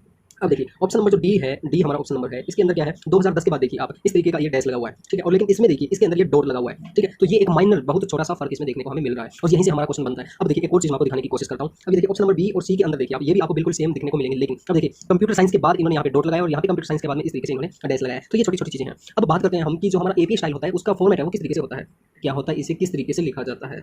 अब देखिए APA स्टाइल का हमने फॉर्मेट यहाँ पे दिया हुआ है। इसके अंदर क्या होता है दोस्तों, जो भी लेखक का नाम होता है उसमें सबसे पहले लास्ट नेम आता है और फिर फर्स्ट नेम आता है। अब जैसे हम मान के चलते हैं कि विक्रम शर्मा है, किसी का नाम विक्रम शर्मा नाम है, ठीक है। उसके अंदर क्या होगा, विक्रम शर्मा में जो शर्मा नाम है वो सबसे पहले आएगा और उसके बाद में उसका फर्स्ट नेम आएगा, यानी कि विक्रम। अब देखिए विक्रम के अंदर भी जो पहला अक्षर है V वो ही हम लिखेंगे, पूरा विक्रम नहीं लिखेंगे, ठीक है। यहाँ से आप देख सकते हैं ये। और उसके बाद क्या होता है दोस्तों, उसके बाद हम डॉट लगाएंगे इस तरीके से, ये चीज़ आप देख लो दोस्तों, डॉट लगाएंगे, ना कि इस तरीके से डैश नहीं लगाएंगे, डॉट लगाएंगे। डॉट के बाद दोस्तों हम ईयर लिखेंगे, ब्रैकेट के अंदर हम ईयर लिखेंगे, ये देखिए ब्रैकेट के अंदर हम ईयर लिखेंगे, फिर दोबारा डॉट लगाएंगे, फिर बुक का टाइटल लिखेंगे, जो भी पब्लिकेशन हमारा है वो लिखेंगे, और फिर उसके बाद में पहले से लिखेंगे कि कहाँ से ये छपा है, कहाँ से हुआ है, और फिर पब्लिकेशन का मतलब है कि किसने ये प्रकाशित किया है, किसने ये प्रिंट आउट किया है, वो हम यहाँ पे लिखेंगे। अब देखिए जैसे यहीं पे एक नीचे एग्जाम्पल दिया हुआ है कुमार, और जैसे राजेश कुमार हो गया, तो राजेश कुमार में कुमार सबसे पहले आ गया, इसका लास्ट नेम पहले आ गया और राजेश का आर आ गया, फिर हमने ईयर लिख दी 2015 और डॉट लगा दिया, और फिर इफेक्ट ऑफ टीवी, फिर डॉट लगा दिया, फिर कहाँ से पब्लिश हुआ ये, रोहतक से पब्लिश हुआ है, और किसने पब्लिश किया, ये अजंता पब्लिकेशन ने पब्लिश किया है। अब देखिए यहाँ से आप बिल्कुल आसानी से समझ सकते हैं। और एक चीज़ आपको ध्यान देने की जरूरत है, यहाँ इसके अंदर जो ये देखिए आपको यहाँ से लेके यहाँ तक सभी में डॉट नजर आएंगे, और लेकिन यहाँ पे ये देखिए ये डबल डॉट इस तरीके से होगा, और यहाँ पे जो है यहाँ पे ये डैश होगा इस तरीके का।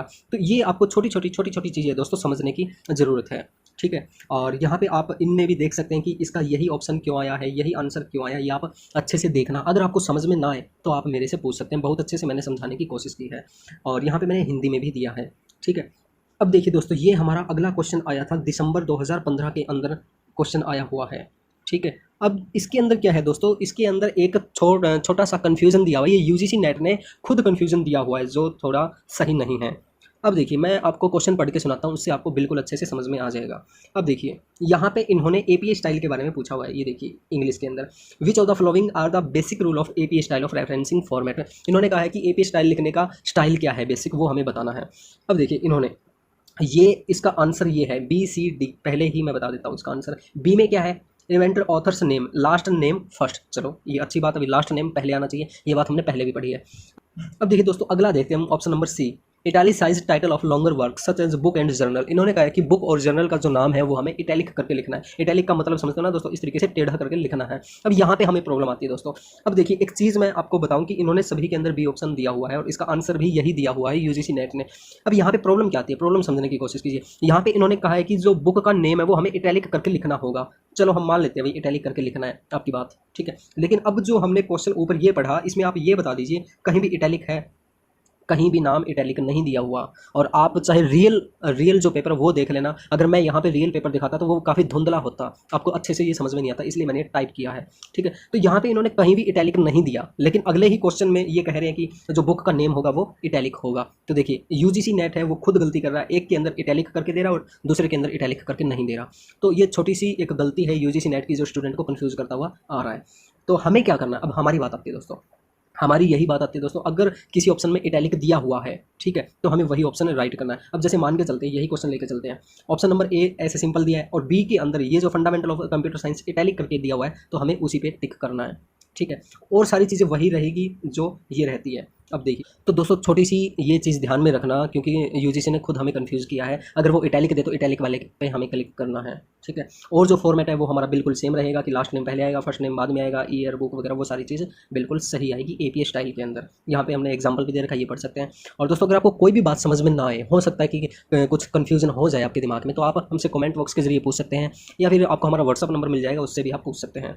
अब हम आगे देखते हैं दोस्तों, आगे आता है हमारा एमएलए स्टाइल आता है। अब देखिए एमएलए स्टाइल के अंदर क्या आता है, इसे सबसे पहले कहते क्या है, इसकी फुल फॉर्म क्या है, मॉडर्न लैंग्वेज एसोसिएशन कहते हैं। इसकी फुल फॉर्म पूछी जा सकती है, तो ये आप याद रख लेना। इसको सबसे पहले अमेरिका में 1985 के अंदर यूज़ किया गया था और इसको ज़्यादातर ह्यूमैनिटीज़ एंड लिटरेचर जो सब्जेक्ट होते हैं उनके अंदर ज़्यादा यूज़ किया जाता है। अब देखते हैं इसके अंदर कैसे क्वेश्चन आए हैं। इनमें जून 2013 के अंदर क्वेश्चन आया था। अब यहाँ पे हमने हिंदी में दिया हुआ है और इंग्लिश में भी दिया हुआ है। अब इसे हम समझने के लिए इंग्लिश वाला क्वेश्चन देखते हैं।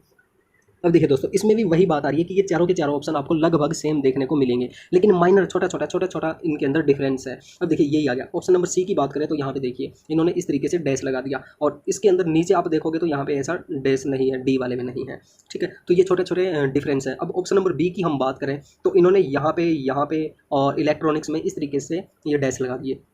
तो ये छोटे छोटे डिफरेंस है। तो इन्हीं से हमें सीखना है कि एमएलए स्टाइल के अंदर क्या होता है, एक्चुअल में क्या होता है। अब देखिए एमएलए स्टाइल के अंदर क्या होता है। एमएलए स्टाइल के अंदर सबसे पहले लास्ट नेम आता है। इसके अंदर भी एपी स्टाइल की तरह लास्ट नेम पहले आएगा, फिर आएगा फर्स्ट नेम आएगा, फिर बुक नेम आएगा, फिर पैलेस आएगा, पब्लिकेशन आएगा, फिर ईयर आएगा। अब देखिए इसके अंदर एक चीज़ देखने वाली है कि जो ईयर है वो सबसे लास्ट में दिया हुआ है, सबसे लास्ट में आएगा ईयर ठीक है। और एपी स्टाइल के अंदर क्या था दोस्तों, एपी स्टाइल के अंदर हमारा जो ईयर है वो फर्स्ट नेम के बाद आ रहा था और ब्रैकेट के अंदर आ रहा था। लेकिन यहाँ पे क्या है कि ईयर है वो लास्ट में आएगा और ब्रैकेट के अंदर नहीं आएगा ठीक है। ये मेजर डिफरेंस है एपी और एमएलए स्टाइल के अंदर। और एक चीज़ और इसमें आप देख लीजिए कि जो इस तरीके से जो डैश है वो कैसे आएगा, कहाँ पे आएगा, वो हमें देखना है। अब देखिए इसके अंदर हम देखने की कोशिश करते हैं। ऑप्शन नंबर डी इन्होंने सही दिया है, तो इसके अनुसार क्या है कि सबसे पहले लास्ट नेम आएगा और फिर इस तरीके से डैश आएगा, कॉमा आएगा, या इसे जो भी कह ले, मुझे एक्चुअल पता नहीं है दोस्तों।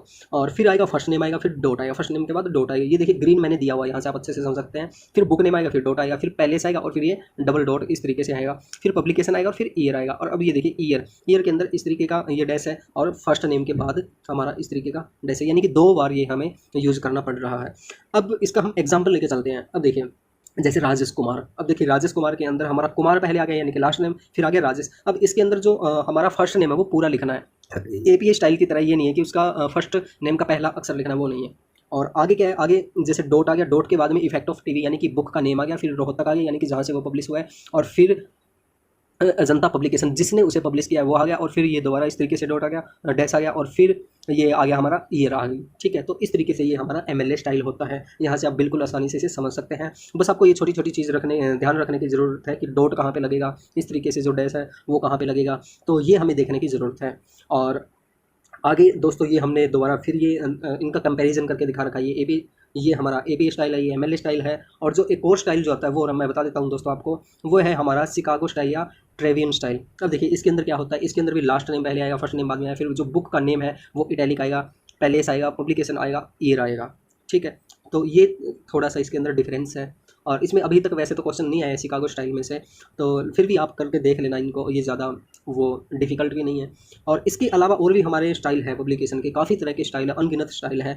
और अगर आप देखना चाहो तो ये देख सकते हैं दोस्तों। इनमें से जो आप मेनली क्या है कि आप एक बार इनको पढ़ ज़रूर लेना, इनकी जो फुल फॉर्म है वो पढ़ लेना, हो सके क्या पता इनमें से कोई क्वेश्चन पूछ ले। आपको पूरा डिटेल में जाने की ज़रूरत नहीं है, आप मेनली इनकी फुल फॉर्म है वो पढ़ लेना। और डिटेल में आपको ये जो 2 स्टाइल है हमारे, ये डिटेल में पढ़ने बहुत ज़रूरी है, क्योंकि इनमें से करीब 4 से 5 बार क्वेश्चन आ चुके हैं। दोस्तों आज हम रिसर्च के अंदर application of ICT in research करने वाले हैं। ये जो टॉपिक है दोस्तों, ये नया टॉपिक है और ये हमारे लिए करना बहुत ज़्यादा ज़रूरी है, क्योंकि इसमें से अभी तक काफ़ी क्वेश्चन आ चुके हैं और काफ़ी क्वेश्चन आने की संभावना है। तो इस वीडियो को आप पूरा देखना और ध्यान से देखना। दोस्तों अब हम देखते हैं कि आईसीटी यानी कि कंप्यूटर एप्लीकेशन का रिसर्च के अंदर कहाँ कहाँ पे और किस तरह से यूज होता है। अब देखिए मुख्य रूप से जो रिसर्च है उसका 3 जगह पे यूज़ होता है आईसीटी का। जब हम रिसर्च कर रहे होते हैं, जब हम रिसर्च की शुरुआत करते हैं तो प्री डेटा एनालिसिस, यानी कि जब हम डेटा इकट्ठा करने की शुरुआत करते हैं तब इसमें यूज़ किया जाता है। उसके बाद में डेटा एनालिसिस, जो डेटा हमने इकट्ठा कर लिया और उसका एनालिसिस करते हैं तब इसका यूज़ किया जाता है। और तीसरा पोस्ट डेटा एनालिसिस, यानी कि डेटा इकट्ठा कर लिया, एनालिसिस कर लिया, उसके बाद में किस तरीके से आईसीटी का यूज़ किया जाता है रिसर्च के अंदर। इन तीनों के बारे में हम अच्छे से पढ़ेंगे। अब देखिए सबसे पहले हम बात करते हैं कि application of ICT in pre data analysis.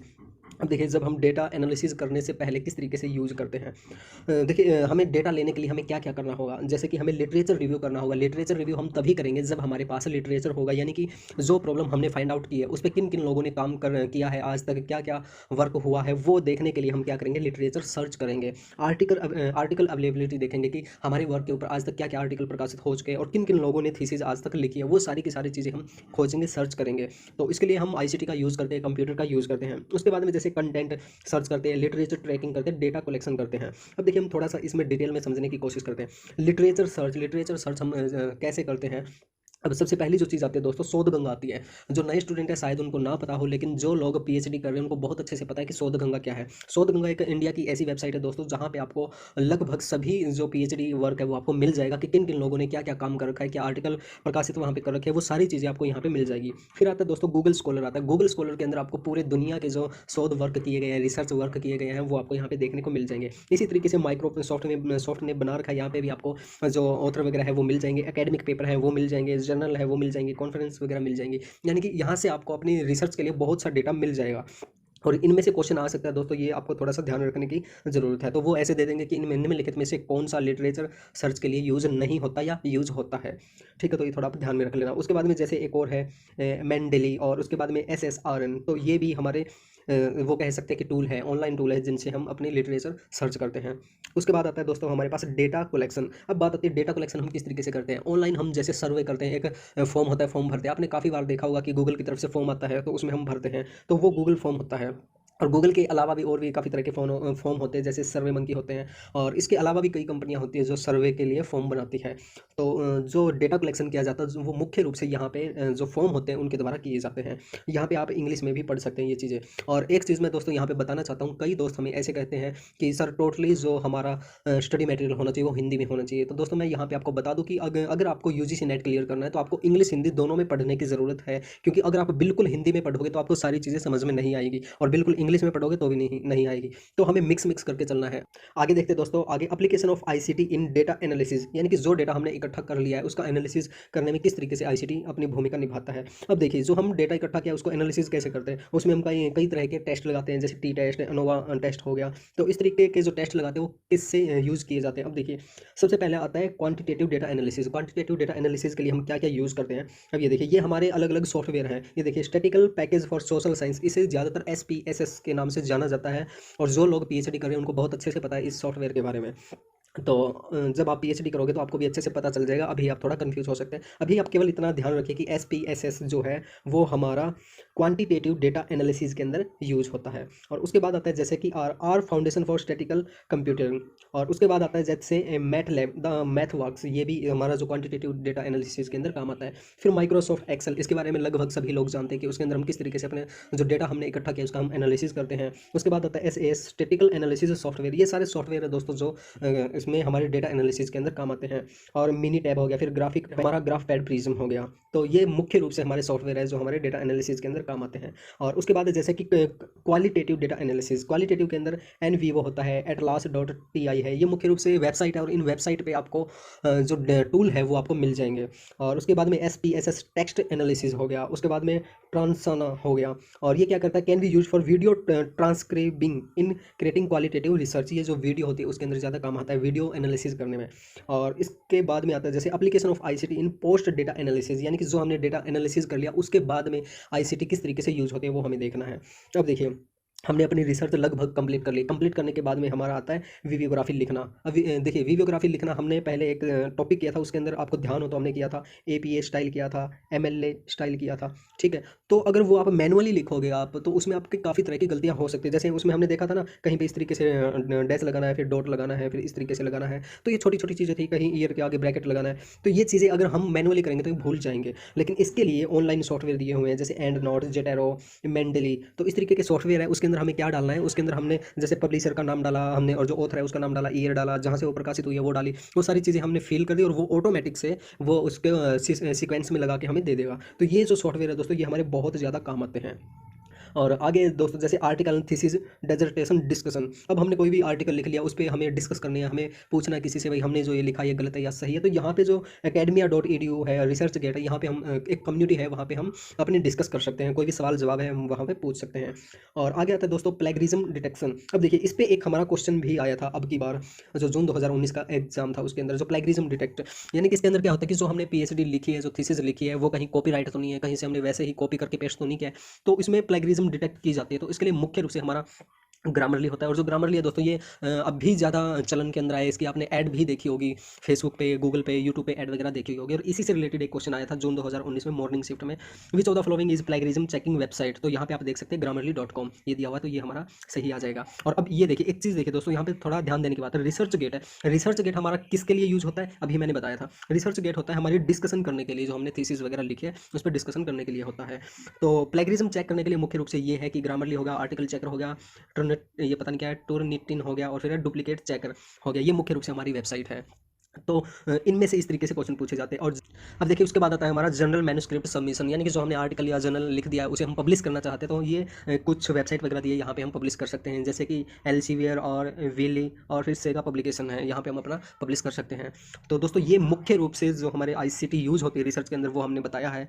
इसके अलावा दोस्तों आपको थोड़ा ध्यान में रखने की जरूरत है ये सारी चीज़ें, क्योंकि जो एग्जामिनर है इन्हीं में से क्वेश्चन है वो घुमा फिरा के दे सकता है। और शायद आप हमें ये कहो कि सर आपने ये तो हमें करवाया नहीं, करवाया हुआ होगा लेकिन हो सकता है वो आपके ध्यान में ना रहा हो, तो इसको आप ध्यान से कर लेना। और अगर आपको किसी भी तरह की कोई प्रॉब्लम होती है तो आप हमसे पूछ सकते हैं कमेंट बॉक्स के जरिए। और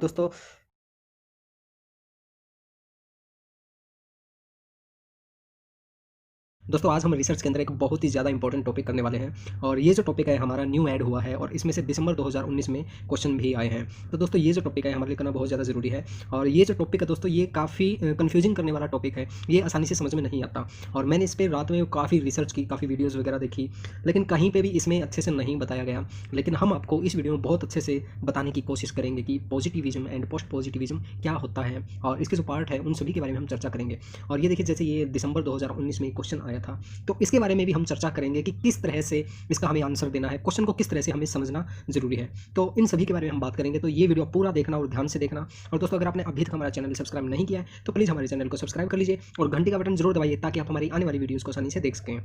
तो चलिए दोस्तों अब हम बात करते हैं पॉजिटिविज्म और पोस्ट पॉजिटिविज्म की। ठीक है, देखिए इसको हिंदी में प्रत्यक्षवाद कहते हैं, और जो पोस्ट पॉजिटिविज्म है उसको हम उत्तर प्रत्यक्षवाद कहते हैं। अब देखिए यहाँ पे आप इंग्लिश में देख सकते हैं, इसको दो तरह से पुकारा जाता है, एक तो पॉजिटिविस्ट और एक पॉजिटिविज्म, दोनों ही चीज़ एक है।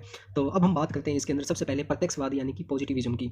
इसको समझने से पहले हमें अगस्त कॉमेट के विचारों को समझना बहुत ज़्यादा जरूरी है दोस्तों। इसकी जो बेसिक चीज़ें हैं उनके बारे में हमें पता होना बहुत ज़्यादा जरूरी है।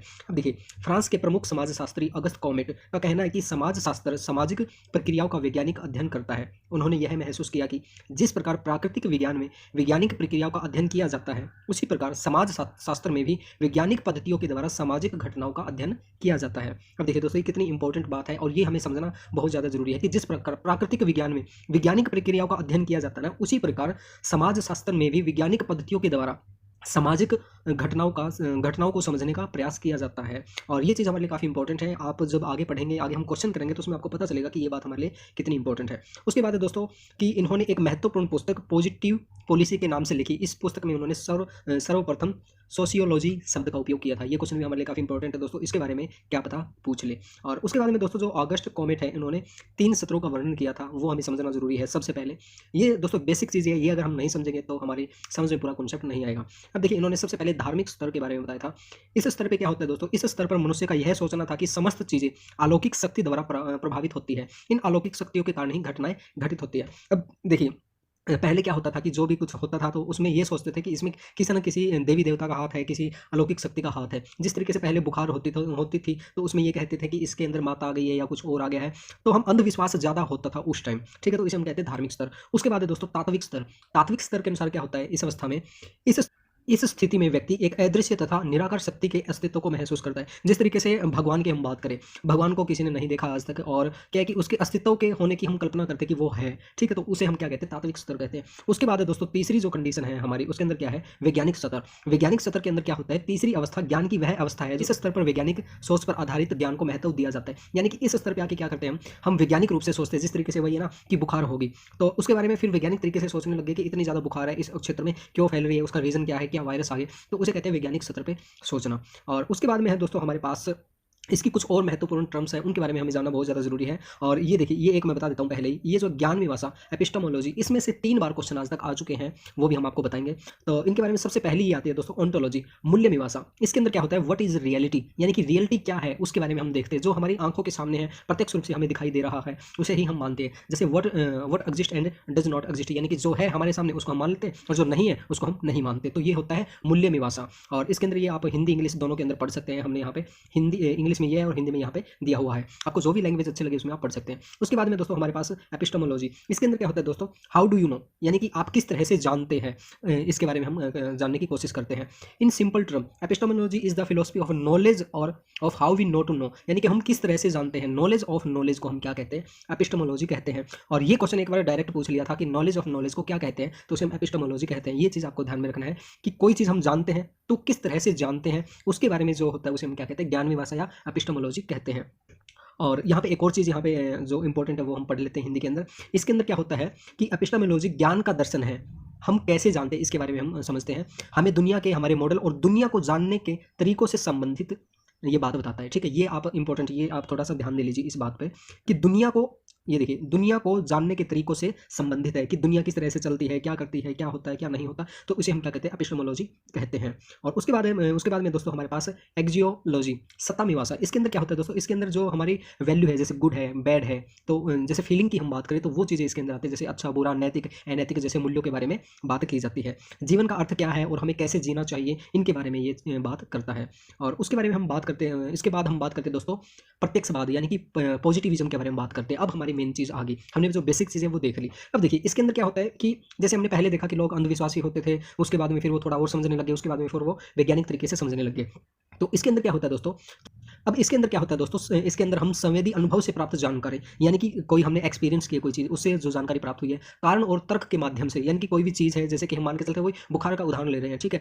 तो अब हम देख रहे हैं कि किसी क्षेत्र के अंदर मच्छर ज़्यादा है, मच्छर ज़्यादा होने की वजह से वहाँ पे हर बार बुखार हो जाती है। तो हमें एक अनुभव हो गया, एक्सपीरियंस हो गया भाई, जहाँ पे ज़्यादा मच्छर होते हैं वहाँ पे बीमारियाँ ज़्यादा फैलती है। और उसका कारण भी हमें पता चल गया कि जो मच्छर है ना वो बुखार के होने का कारण है। और हमारे पास तर्क भी है, यानी कि ऐसी सिचुएशन जहाँ पे हम अपने अनुभव का उपयोग करें, अब उसके अंदर कोई लॉजिक लगाए, कारण लगाए, तर्क लगाए, तो उसे हम क्या कहते हैं, पॉजिटिविज्म कहते हैं। यानी कि एक तरह से हम कह सकते हैं कि यहाँ पे हम साइंटिफिक तरीके से सोचने की कोशिश करते हैं। और यहाँ पे दोस्तों आप हिंदी और इंग्लिश दोनों के अंदर इसे पढ़ सकते हैं। और इसके अंदर एक और चीज़, एक और मैं आपको उदाहरण देता हूँ जिससे आप आसानी से समझ सकते हैं। जैसे कि हम मान के चलते हैं एक गांव के अंदर एक हनुमान जी की मूर्ति निकल गई, ठीक है। तो लोगों ने क्या कि पूजा पाठ करनी शुरू कर दी वहाँ पे, और बहुत अंधविश्वास वहाँ पे फैल गया। लेकिन कुछ वैज्ञानिक या कुछ समझदार लोग आए और उन्होंने कहा कि ऐसे कैसे निकल गई, इसका हमें पूरा जायजा लेना है, क्या है। तो उन्होंने क्या किया कि इस जो मिट्टी की ये जो हनुमान की मूर्ति थी उसको खोदा, नीचे से खोदने पर पता चला कि इसके नीचे चने रखे हुए थे। और वो चने क्या थे कि फूलने के कारण ये जो मूर्ति है वो ऊपर की तरफ आने लगी, ये प्रकट होती हुई नजर आई। तो यहाँ पे इन लोगों ने क्या किया दोस्तों, यहाँ पे इन्होंने लॉजिक लगाया, कारण लगाया, और उन्होंने अपना जो एक्सपीरियंस है वो भी इसमें लगा के देखा कि किस वजह से ये ऊपर आई है। अगले क्या हुआ दोस्तों कि जो फ्रॉड लोग थे उनका काम है वो खराब कर दिया है इन लोगों ने, इन्होंने सच्चाई सामने लेके आई। यानी कि यहाँ पे इन्होंने क्या किया, वैज्ञानिक तौर से समझने की कोशिश की, अंधविश्वास में नहीं पड़े, इन्होंने साइंटिफिक तरीके से सोचने की कोशिश की, तो इसकी सच्चाई सामने आ गई। तो इसे हम क्या कहते हैं दोस्तों, पॉजिटिविज्म कहते हैं। ठीक है, मैं उम्मीद करता हूँ दोस्तों कि आपको ये चीज़ें समझ में आ रही होगी, और अगर किसी भी दोस्त को कोई बात समझ में नहीं आ रही है तो वो आप हमें बता सकते हैं कमेंट बॉक्स के जरिए। और दोस्तों अगर आपको ये नोट्स चाहिए, पेपर फर्स्ट के सभी 10 यूनिट के स्टडी नोट्स चाहिए, तो आप हमसे ले सकते हैं। आप हमें व्हाट्सएप पे कॉन्टैक्ट कीजिए, व्हाट्सएप नंबर आपको नीचे दिखाई दे जाएगा, तो उस पर कॉन्टैक्ट कीजिए, हम आपको पूरी जानकारी दे देंगे कि किस तरह से आपको नोट्स और सारी चीज़ें मिलेगी। उसके बाद हम बात करते हैं दोस्तों उत्तर प्रत्यक्षवाद यानी कि पोस्ट पॉजिटिविज्म।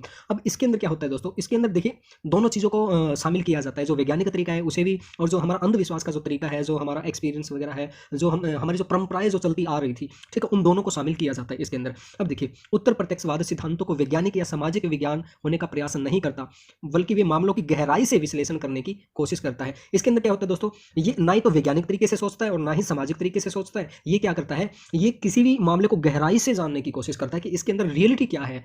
ठीक है, तो इसके अंदर ये होता है, और ताकि यह तय किया जा सके कि घटना के पीछे कारण क्या है। ठीक है, और यहाँ पे भी मैं आपको एक उदाहरण देता हूँ जिससे आप अच्छे से समझ पाएंगे। अब देखिए शुरू के अंदर क्या था कि एक ये व्यक्ति था और इसकी जो पैर है वो खराब हो गए, डॉक्टरों ने कह दिया कि आप चल फिर नहीं सकते, इसका जो मोरल है वो बहुत डाउन कर दिया, और ये सोचने लग गया कि यार मैं तो अब चल नहीं सकता और अब तो कभी नहीं उठ पाऊंगा। तो ये क्या है कि धीरे धीरे और भी ज़्यादा ये बीमार होने लग गया, क्योंकि इन्होंने क्या पाया कि इन्होंने साइंटिफिक रूप से देखा कि ये चल नहीं सकता। ठीक है, तो ये धीरे धीरे और ज़्यादा खराब होने लग गया। लेकिन उसके बाद क्या हुआ कि ये एक बाबा थे, इस बाबा को एक चीज़ का पता था कि अगर इंसान के अंदर कॉन्फिडेंस है, उसके अंदर कुछ करने की हिम्मत है, तो वो कुछ भी कर सकता है। अगर उसके अंदर कॉन्फिडेंस ना मरे, जिंदा रहे, तो एक वो बिल्कुल बीमार आदमी भी ठीक हो सकता है। और ये बिल्कुल सही बात है दोस्तों, अगर हमारे अंदर हिम्मत है तो हम कुछ भी कर सकते हैं। तो इस बाबा ने क्या किया, इस आदमी को कहा कि तू ठीक हो सकता है, तू चल सकता है, तू ये कर सकता है, तू वो कर सकता है। और इसने क्या कहा कि तू रोज मंत्र पाठ करना, ये करना, वो करना। तो इसने क्या क्या किया कि इस व्यक्ति के अंदर विश्वास जगाने के लिए इसने कुछ थोड़ा सा अंधविश्वास इसके अंदर डाल दिया कि तेरे को डेली की डेली ये पूजा पाठ करना है और तेरे को ये माला जपनी है, तो एकदम ठीक हो जाएगा। तो इस व्यक्ति को क्या हुआ कि इसे विश्वास होने लग गया कि हाँ मैं तो ठीक हो सकता हूँ अब, और मैं तो कुछ भी कर सकता हूँ। तो धीरे धीरे क्या हुआ कि इसके अंदर विश्वास जगने लग गया, और इसने क्या किया, कुछ मेडिसिन वगैरह भी दी और अंधविश्वास भी डाला। तो इस तरीके से करके ये जो व्यक्ति है ये एक दिन बिल्कुल सही चलने लग गया और एकदम बढ़िया ये व्यक्ति हो गया। अब देखिए, अब कोई तीसरा व्यक्ति आया, अब उसने क्या देखा कि उसकी समझ में नहीं आ रहा था कि ये बाबा की जो जड़ी बूटी दी हुई थी, बाबा ने जो मंत्र बताए थे उससे ये व्यक्ति ठीक हुआ है, या साइंटिफिक रूप से जो उन्होंने दवाई दी थी उनसे ठीक हुआ है, किससे ठीक हुआ है। अब देखिए बाबा ने तो दोनों चीजें दी थी ना, अंधविश्वास भी बताया था कि आपको माला जपनी है, मंत्र पढ़ने, प्लस में इसने मेडिसिन भी दी थी, यानी कि दोनों चीजें इन्होंने दी थी। लेकिन जो तीसरा व्यक्ति आया उसने पूरी छानबीन की, तो उससे ये पता चला कि व्यक्ति के अंदर मेडिसिन होना तो जरूरी है ये साइंटिफिक रूप से, ठीक है, प्लस में व्यक्ति के अंदर आत्मविश्वास होना बहुत ज़्यादा जरूरी है। अब देखिए किसी व्यक्ति को हम ये कह दें कि नहीं तू तो कर नहीं सकता, तू तो कर नहीं सकता, या तू तो ठीक नहीं हो सकता। अगर एक व्यक्ति को दिन के अंदर 100 व्यक्ति आके ये बात कहे ना कि तू ठीक नहीं हो सकता, तो वो चाहे दोस्तों कितनी भी मेडिसिन ले ले, वो सही मायने में ठीक नहीं हो सकता। ठीक है, तो तीसरे व्यक्ति ने आके ये पूरे मामले को समझा कि चीज़ क्या है, तो इसे हम क्या कहते हैं दोस्तों, उसे कहते हैं पोस्ट पॉजिटिविज्म कहते हैं, उत्तर प्रत्यक्षवाद कहते हैं। मैं उम्मीद करता हूँ आपको ये चीज़ समझ में आई होगी, और मैं फिर वही कहूँगा कि अगर आपको कोई बात समझ में नहीं आई है तो आप हमसे पूछ सकते हैं। और आगे हम बात करते हैं दोस्तों, जैसे कि यहाँ पे उत्तर प्रत्यक्षवाद और प्रत्यक्षवाद के साथ अपने अनुभवों को मिलाकर किसी घटना का परीक्षण किया जाता है। अब वही बात आ गई ना, इसके अंदर दोनों चीजों का उपयोग किया जाता है।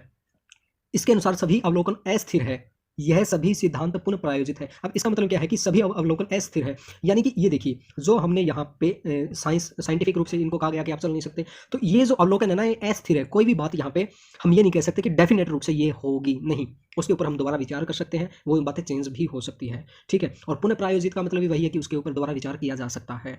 और अब हम बात करते हैं दोस्तों, ये जो क्वेश्चन आया था हमारा दिसंबर 2019 के अंदर, अभी जो अपना एग्जाम हुआ है उसके अंदर, ये देखिए 4 दिसंबर को आया था। इसके अंदर इन्होंने क्या कहा है, सामाजिक विज्ञान में केंद्रीय मुद्दा यह प्रश्न है कि क्या प्राकृतिक विज्ञान की विधियों का प्रयोग कर सामाजिक दुनिया का अध्ययन किया जा सकता है। यह कथन किस विषय की ओर संकेत करता है।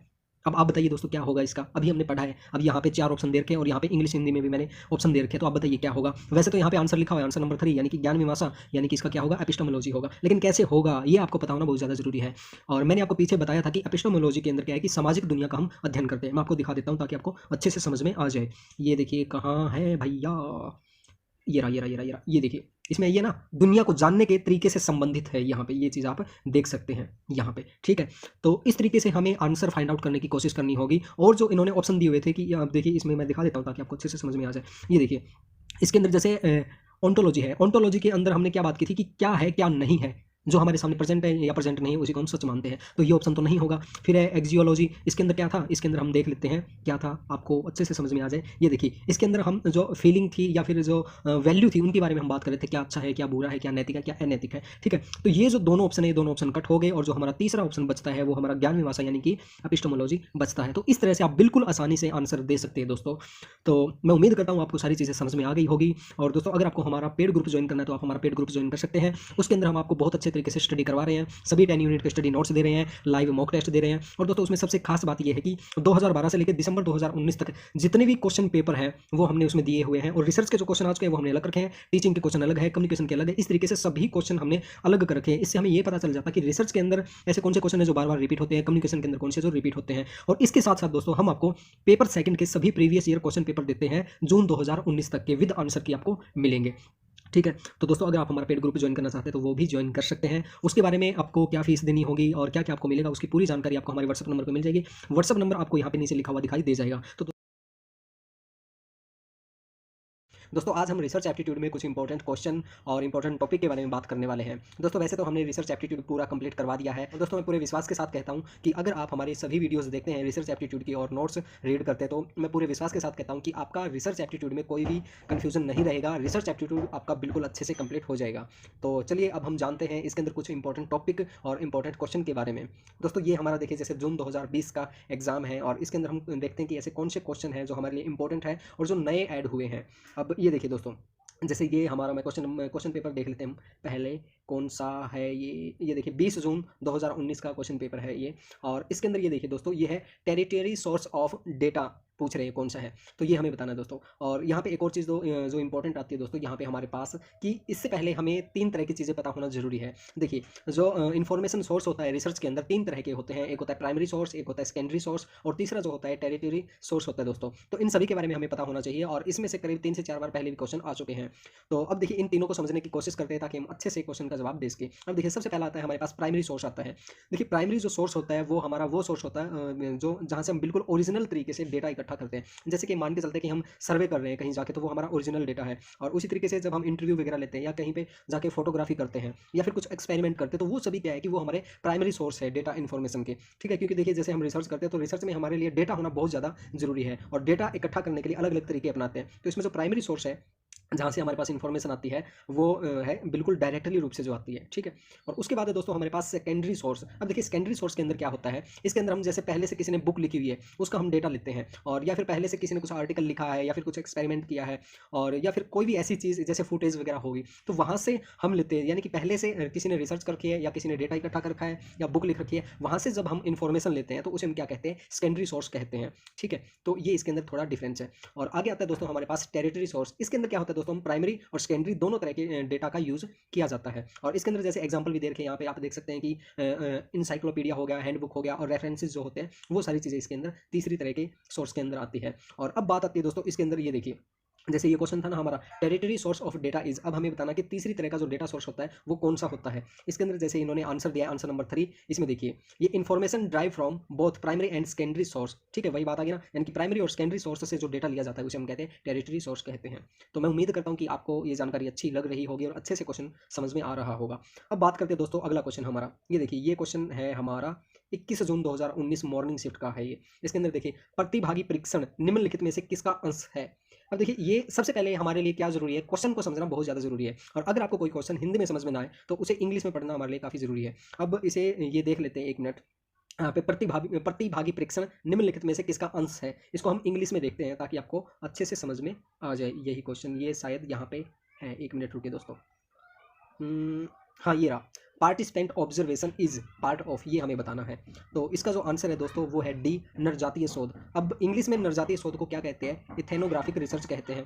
अब हमें ये पता होना जरूरी है कि इथेनोग्राफिक रिसर्च क्या होती है। और ये जो टॉपिक है दोस्तों हमारे लिए बहुत ज़्यादा इंपॉर्टेंट है। मैं भी आपको आगे दिखाने वाला हूँ कि ये क्वेश्चन किस तरह से रिपीट हुआ, ये 3 बार क्वेश्चन आया है तो इसको समझना काफ़ी जरूरी है। देखिए इथेनोग्राफिक रिसर्च क्या होती है, is a quantitative ethnographic research is a qualitative method. सबसे पहले हमें ये पता होना चाहिए कि किस तरह का मेथड है, यह है क्वालिटेटिव मेथड है। Where researcher observe and interact with a study participant in where researcher observer where where researcher observe and or interact with studies participant in their real life environment, यानी कि इस तरह की study जिसके अंदर observer जो participant कर रहा है उसकी रियल लाइफ की सिचुएशन को एनालिसिस करता है, तो उसे हम क्या कहते हैं, इथेनोग्राफिक रिसर्च कहते हैं। अंदर अगर हम आसान भाषा में समझे तो किसी की रियल लाइफ से रिलेटेड कोई हम रिसर्च करें, उससे कुछ एविडेंस ले, ठीक है, तो उसे हम क्या कहते हैं, इथेनोग्राफिक रिसर्च कहते हैं। और इससे रिलेटेड आगे और भी क्वेश्चन रिपीट हुए हैं, वो मैं आपको दिखाने वाला हूँ।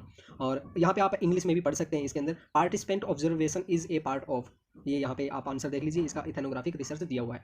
आगे हम बात करते हैं दोस्तों, आगे क्वेश्चन और देखते हैं कि ऐसे कौन से, ये देखिए ये 24 जून 2019 मॉर्निंग शिफ्ट का पेपर है। अब इसके अंदर देखिए डाक से प्रेषित अवलोकन, साक्षात्कार तथा सामूहिक प्रश्नावली किसके उदाहरण है। अब देखिए अभी हमने किया था ना, प्राइमरी सोर्स, सेकेंडरी सोर्स और टेरिटरी सोर्स, ये 3 तरह के सोर्स हमने किए। इस क्वेश्चन को समझने की कोशिश करते हैं। डाक से प्रेषित अवलोकन, साक्षात्कार तथा सामूहिक प्रश्नावली किसके उदाहरण है। सबसे पहले हमें ये पता होना चाहिए कि ये जो डेटा किस तरह का डेटा है।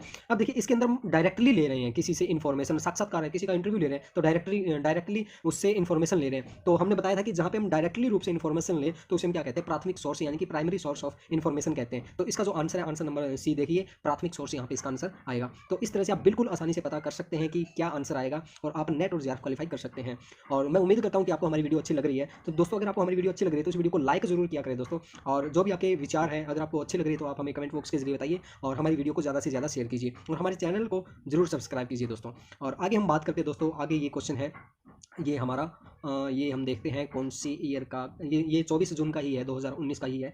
इसमें देखिए क्वेश्चन नंबर 9, शोध के दौरान अवलोकन दर्ज करते समय यदि कोई प्रेक्षक अंत क्रिया के दूसरे पहलू में दी गई रेटिंग के आधार पर व्यक्ति की रेटिंग करता है तो यह पद कहलाता है। अब वही बात आ रही है दोस्तों, हमें सबसे पहले क्वेश्चन को समझना बहुत ज़्यादा जरूरी होता है कि ये कह क्या रहा है। देखिए इसके अंदर मैं आपको समझाने की कोशिश करता हूँ, जैसे कि हम किसी गांव में गए और वहाँ पे हम सर्वे कर रहे हैं कि कितने लोग नशा करते हैं और किस तरह से नशा करते हैं। तो उसमें हमने एक व्यक्ति से पूछा कि क्या आप शराब पीते हैं, तो उसने कहा भाई हाँ मैं शराब पीता हूँ, ठीक है। तो उसी बात से हम अंदाज़ा लगा के, और अगला जो क्वेश्चन होता है कि क्या आप सिगरेट पीते हैं, वो उससे पूछे बगैर ही हम अपनी ओर से उसको टिक कर दे या फिर अपनी ओर से उसकी रेटिंग निर्धारित कर दे कि जो इंसान मान लो शराब पीता है तो वो सिगरेट भी पीता होगा, अपनी ओर से निर्धारित कर दे, तो उसे हम क्या कहेंगे, हेलो प्रभाव कहेंगे, ठीक है। अब देखिए दोबारा से पढ़ने की कोशिश कीजिए, इसको आपको अच्छे से समझ में आ जाएगा। शोध के दौरान अवलोकन दर्ज करते समय यदि कोई प्रेक्षक अंत क्रिया के दूसरे पहलू में दी गई रेटिंग के आधार पर, अब देखिए दूसरे पहलू में दी गई रेटिंग के आधार पर, वही है ना कि हमने पूछा कि क्या आप शराब पीते हैं, तो उसने कहा कि हाँ मैं शराब पीता हूँ, वो उसने मान लो रेटिंग दे दी। उसी के आधार पर व्यक्ति की रेटिंग करना, उसी के आधार पर व्यक्ति के अन्य पहलू की रेटिंग जब हम करते हैं तो वो क्या होता है दोस्तों, हेलो प्रभाव होता है। और आगे हम बात करते हैं दोस्तों, ये जो है ये क्वेश्चन देखिए दोस्तों, ये मैंने करवाए थे, ये तीनों के तीनों स्केल मैंने आपको करवाए हुए हैं, गुडमैन स्केल, लिकर्ट स्केल और थर्स्टोन स्केल, ये सभी स्केल मैंने करवाए। अगर इसकी आपने वीडियो नहीं देखे तो वो आप देखिए, ये काफी इंपॉर्टेंट है हमारे लिए। इसके अंदर इन्होंने कहा कि सर्वाधिक आसान अभिवृत्तिक स्केल जो एक समकालिक कोटि निर्धारित करता है उसे हम क्या कहते हैं, तो उसे दोस्तों हम लिकर्ट स्केल कहते हैं। इसके बारे में पूरी जानकारी के लिए आप हमारी वो वीडियो जरूर देखें। अब है हमारे पास क्वेश्चन नंबर 7, ऐसे अध्ययन को जिसमें शोधकर्ता को प्रायोगिक और प्लेसिबो समूह की पहचान की जानकारी नहीं होती उसे क्या कहा जाता है, उसे कहा जाता है दोस्तों डबल ब्लाइंड कहते हैं। यानी कि जो भी कोई ऑब्जर्वर है उसे ये नहीं पता कि जो जिसे प्रयोग कर रहे हैं वो कौन है और जिस ग्रुप के ऊपर कर रहे हैं तो वो कौन है, तो उसे हम क्या कहेंगे, डबल ब्लाइंड स्टडी कहते हैं दोस्तों। यानी कि कई बार देखिए वही बात आ रही है कि हम जैसे गाँव के अंदर जाते हैं और एक ही शराबी से हम पूछे कि तेरे यार दोस्तों के बारे में बता भाई, कितने लोग शराब पीते हैं, कितने लोग नशा करते हैं, यानी कि एक व्यक्ति से दूसरे व्यक्ति के बारे में जानकारी ले रहे हैं, लेकिन जो दूसरा व्यक्ति है उसके बारे में हमें नहीं पता, ठीक है। तो इस तरह की सिचुएशन को हम क्या कहते हैं, डबल ब्लाइंड स्टडी कहते हैं। और आगे दोस्तों हमारे पास यहाँ पे क्वेश्चन नंबर 8, जिस शोध विधि में सामान्यकरण किया जाता है जो उसी प्रकार की अन्य परिस्थितियों पर लागू होता है इसे क्या कहा जाता है। यानी कि इसके अंदर क्या होता है कि एक व्यक्ति पर हमने स्टडी की और उस व्यक्ति की स्टडी किसी अन्य समूह पर लागू होती है तो उसे हम क्या कहते हैं, उसे हम कहते हैं दोस्तों केस स्टडी कहते हैं। यानी कि एक व्यक्ति को स्टडी किया और उसी से जो रिजल्ट निकाला हमने वो अन्य व्यक्तियों पर लागू करें तो उसे हम कहते हैं केस स्टडी कहते हैं। और ये केवल व्यक्ति की बात नहीं है, ये किसी भी घटना की बात हो सकती है, किसी परिस्थिति की भी बात हो सकती है, ठीक है। और आगे हम बात करते हैं दोस्तों, आगे हमारा क्वेश्चन, आगे दोस्तों हमारे पास 26 जून 2019 मॉर्निंग शिफ्ट में ये क्वेश्चन नंबर 4, निरंतर आधार पर तथ्यात्मक जानकारी एकत्र करने के लिए आवश्यक अनुसंधान डिजाइन को वर्गीकृत किया गया है। इसके अंदर क्या है दोस्तों, जब हम कंटिन्यूसली कोई इन्फॉर्मेशन इकट्ठा कर रहे हैं या फिर कोई तथ्य के बारे में ऑब्जर्वेशन कर रहे हैं तो उसे हम क्या कहेंगे, तो उसे कहेंगे दोस्तों लॉन्गिट्यूडिनल स्टडी कहेंगे। इसके अंदर क्या होता है दोस्तों, हम कंटिन्यूसली ऑब्जर्व करते हैं किसी चीज़ को, जैसे कि हर 5 साल के अंदर, जैसे हम मान के चलते हैं कि 1980 के बाद में क्या इफेक्ट पड़ा है एनवायरमेंट के ऊपर, तो हर 5 साल के अंदर उसके अंदर हम स्टडी करें, देखें, तो उसे हम क्या कहेंगे, लॉन्गिट्यूडिनल स्टडी कहेंगे, ठीक है। और आगे है हमारे पास, ये देखिए क्वेश्चन नंबर 6, निम्नलिखित में से किस शोध प्रतिमान में प्रतिभागियों के परिप्रेक्ष्य के अनुसार यथार्थ की व्याख्या देने को महत्वपूर्ण माना जाता है। अब देखिए, अब वही बात आ गई, ये है हिंदी में, हिंदी में हमको समझ में नहीं आ रहा तो इसको हम इंग्लिश में पढ़ने की कोशिश करते हैं। क्वेश्चन नंबर 6 देखते हैं यहाँ पे, कहाँ है भैया, ये रहा हमारे पास। In which of the following research paradigm the focus of concern is an interpreting reality in term of participant. ठीक है, अब वही बात आ गई ना, हमने सबसे पहले की थी इथेनोग्राफिक रिसर्च के अंदर, जहाँ पे हम रियल सिचुएशन, किसी व्यक्ति की रियल सिचुएशन से रिलेटेड कोई ऑब्जर्वेशन करते हैं, रिसर्च करते हैं, तो उसे हम क्या कहते हैं, इथेनोग्राफिक रिसर्च कहते हैं। चलिए मैं आपको दिखा देता हूँ ताकि आपको अच्छे से समझ में आ जाए। ये है क्वेश्चन नंबर 7 17 पेज पे, और हम चलते हैं सबसे पहले पे ही, वहाँ पे आपको अच्छे से समझ में आ जाएगा। हाँ कहाँ है भैया, ये रहा ये रहा ये रहा, हाँ ये रहा, ये देखिए, ये रहा दोस्तों वो इथेनोग्राफिक रिसर्च। इसके अंदर देखिए कि study participant in their real life environment. ठीक है, यानी कि रियल लाइफ एनवायरनमेंट से रिलेटेड कोई स्टडी करे, ऑब्जर्वेशन करे, तो उसे हम क्या कहते हैं, इथेनोग्राफिक रिसर्च कहते हैं। और इसे हिंदी में क्या कहा जाता है, नरजातीय रिसर्च शोध कहा जाता है। अब हम उसी क्वेश्चन नंबर पे चलते हैं, हमारा 17 नंबर पेज पे था वो, ये रहा। ठीक है, तो इन्होंने यहाँ पे पूछा कि reality in term of participant, तो उसे हम क्या कहेंगे, उसे हम कहेंगे ऑप्शन नंबर 3 इथेनोग्राफिक रिसर्च कहेंगे। तो इस तरह से आप देख सकते हैं दोस्तों किस तरह से क्वेश्चन रिपीट हो रहे हैं और किस तरह से हमें क्वेश्चन का आंसर देना है। और आगे हम देखते हैं दोस्तों, अब ये देखिए दोस्तों, ये है 5 दिसंबर 2019 मॉर्निंग शिफ्ट का पेपर है, आप यहाँ पे डेट चेक कर लीजिए। ठीक है, अभी जो अपना एग्जाम हुआ है वो है ये। और इसके अंदर देखिए ये क्वेश्चन नंबर 25, अब दोबारा फिर क्या गया, नजातीय शोध। तो ये कौन सी है दोस्तों, ये है इथेनोग्राफिक रिसर्च, जिसके बारे में हमने अभी तक 2 बार क्वेश्चन कर लिए हैं, यानी कि जून 2019 में 2 बार रिपीट हुआ है और फिर ये दिसंबर 2019 में भी रिपीट हुआ है। तो आप खुद देख लीजिए दोस्तों कि किस तरह से क्वेश्चन रिपीट हो रहे हैं। ठीक है, तो इस क्वेश्चन को आप अच्छे से पढ़ना, आप यहाँ से स्क्रीनशॉट ले सकते हैं। तो आप यहाँ से देख सकते हैं दोस्तों कि किस तरह से क्वेश्चन रिपीट हो रहे हैं, आप इस क्वेश्चन को पढ़ लेना, बिल्कुल आसानी से आपको ये समझ में आ जाएगा। तो दोस्तों ये थे आज के हमारे इंपॉर्टेंट क्वेश्चन और टॉपिक रिसर्च के अंदर जो कुछ रह गए थे हमारे। और दोस्तों अगर आपको रिसर्च से रिलेटेड पूरी इन्फॉर्मेशन चाहिए, पूरा कोर्स करना है, तो आप हमारा पेड ग्रुप ज्वाइन कर सकते हैं, जिसके अंदर हम आपको ओल्ड ईयर क्वेश्चन पेपर देते हैं। 2012 से लेकर 2019 तक जितने भी रिसर्च के क्वेश्चन आ चुके हैं वो हमने अलग कर रखे हैं। जैसे आप ये देख सकते हैं जून 2019 दिसंबर 2019 के रिसर्च के क्वेश्चन है दोस्तों, ये सारे के सारे। इस तरीके से आपको दोस्तों सभी टॉपिक के क्वेश्चन अलग अलग मिलेंगे। जैसे दिसंबर 2012 से 19 तक रिसर्च के अलग, कम्युनिकेशन के अलग, टीचिंग के अलग। इनसे आप बहुत अच्छे से ये पता कर सकते हैं कि ऐसे कौन से क्वेश्चन है जो एग्जाम के अंदर बार बार रिपीट होते हैं। तो आप चाहे तो हमारा पेड ग्रुप ज्वाइन कर सकते हैं। पेड ग्रुप कैसे ज्वाइन करना है, उसकी फीस क्या है और आपको क्या क्या मिलने वाला है, उसके बारे में अगर आपको पूरी जानकारी चाहिए तो आप हमें व्हाट्सएप पे कॉन्टैक्ट कीजिए। व्हाट्सएप नंबर आप यहाँ पे देख सकते हैं। तो दोस्तों हमने पूरा रिसर्च एप्टीट्यूड कंप्लीट करवा दिया है और मैं उम्मीद करता हूं कि आपको सभी कॉन्सेप्ट क्लियर हो गए होंगे। अगर अभी भी आपके मन में किसी भी तरह कोई सवाल जवाब है रिसर्च से रिलेटेड, और अगर या फिर कोई टॉपिक रह गया है रिसर्च का, तो आप हमें बता सकते हैं कमेंट बॉक्स के जरिए, और या फिर हमें व्हाट्सएप पे कॉन्टैक्ट कर सकते हैं। और अगर आपको रिसर्च एप्टीट्यूड के सभी नोट्स लेने हैं तो आप हमें व्हाट्सएप पे कांटेक्ट कीजिए, उसमें हम आपको बता देंगे कि आप किस तरह से नोट्स ले सकते हैं और आप हमारी पेड कोर्स किस तरीके से ज्वाइन कर सकते हैं, हम आपको पूरी जानकारी दे देंगे। दोस्तों मैं ये कहूँगा कि आपको पेड कोर्स से ज्वाइन करना चाहिए, क्योंकि उसके अंदर हम आपको बहुत अच्छे तरीके से स्टडी करवा रहे हैं जून 2020 एग्ज़ाम की। तो दोस्तों आज के लिए बस इतना ही। अगर आपको हमारी वीडियो अच्छी लगी तो इस वीडियो को लाइक कीजिए, शेयर कीजिए, कमेंट कीजिए। और दोस्तों अगर आपने अभी तक हमारे चैनल को सब्सक्राइब नहीं किया है तो प्लीज़ हमारे चैनल को सब्सक्राइब कर लीजिए और घंटी का बटन जरूर दबाइए ताकि आप हमारी आने वाली वीडियोज़ को आसानी से देख सकें। थैंक यू दोस्तों।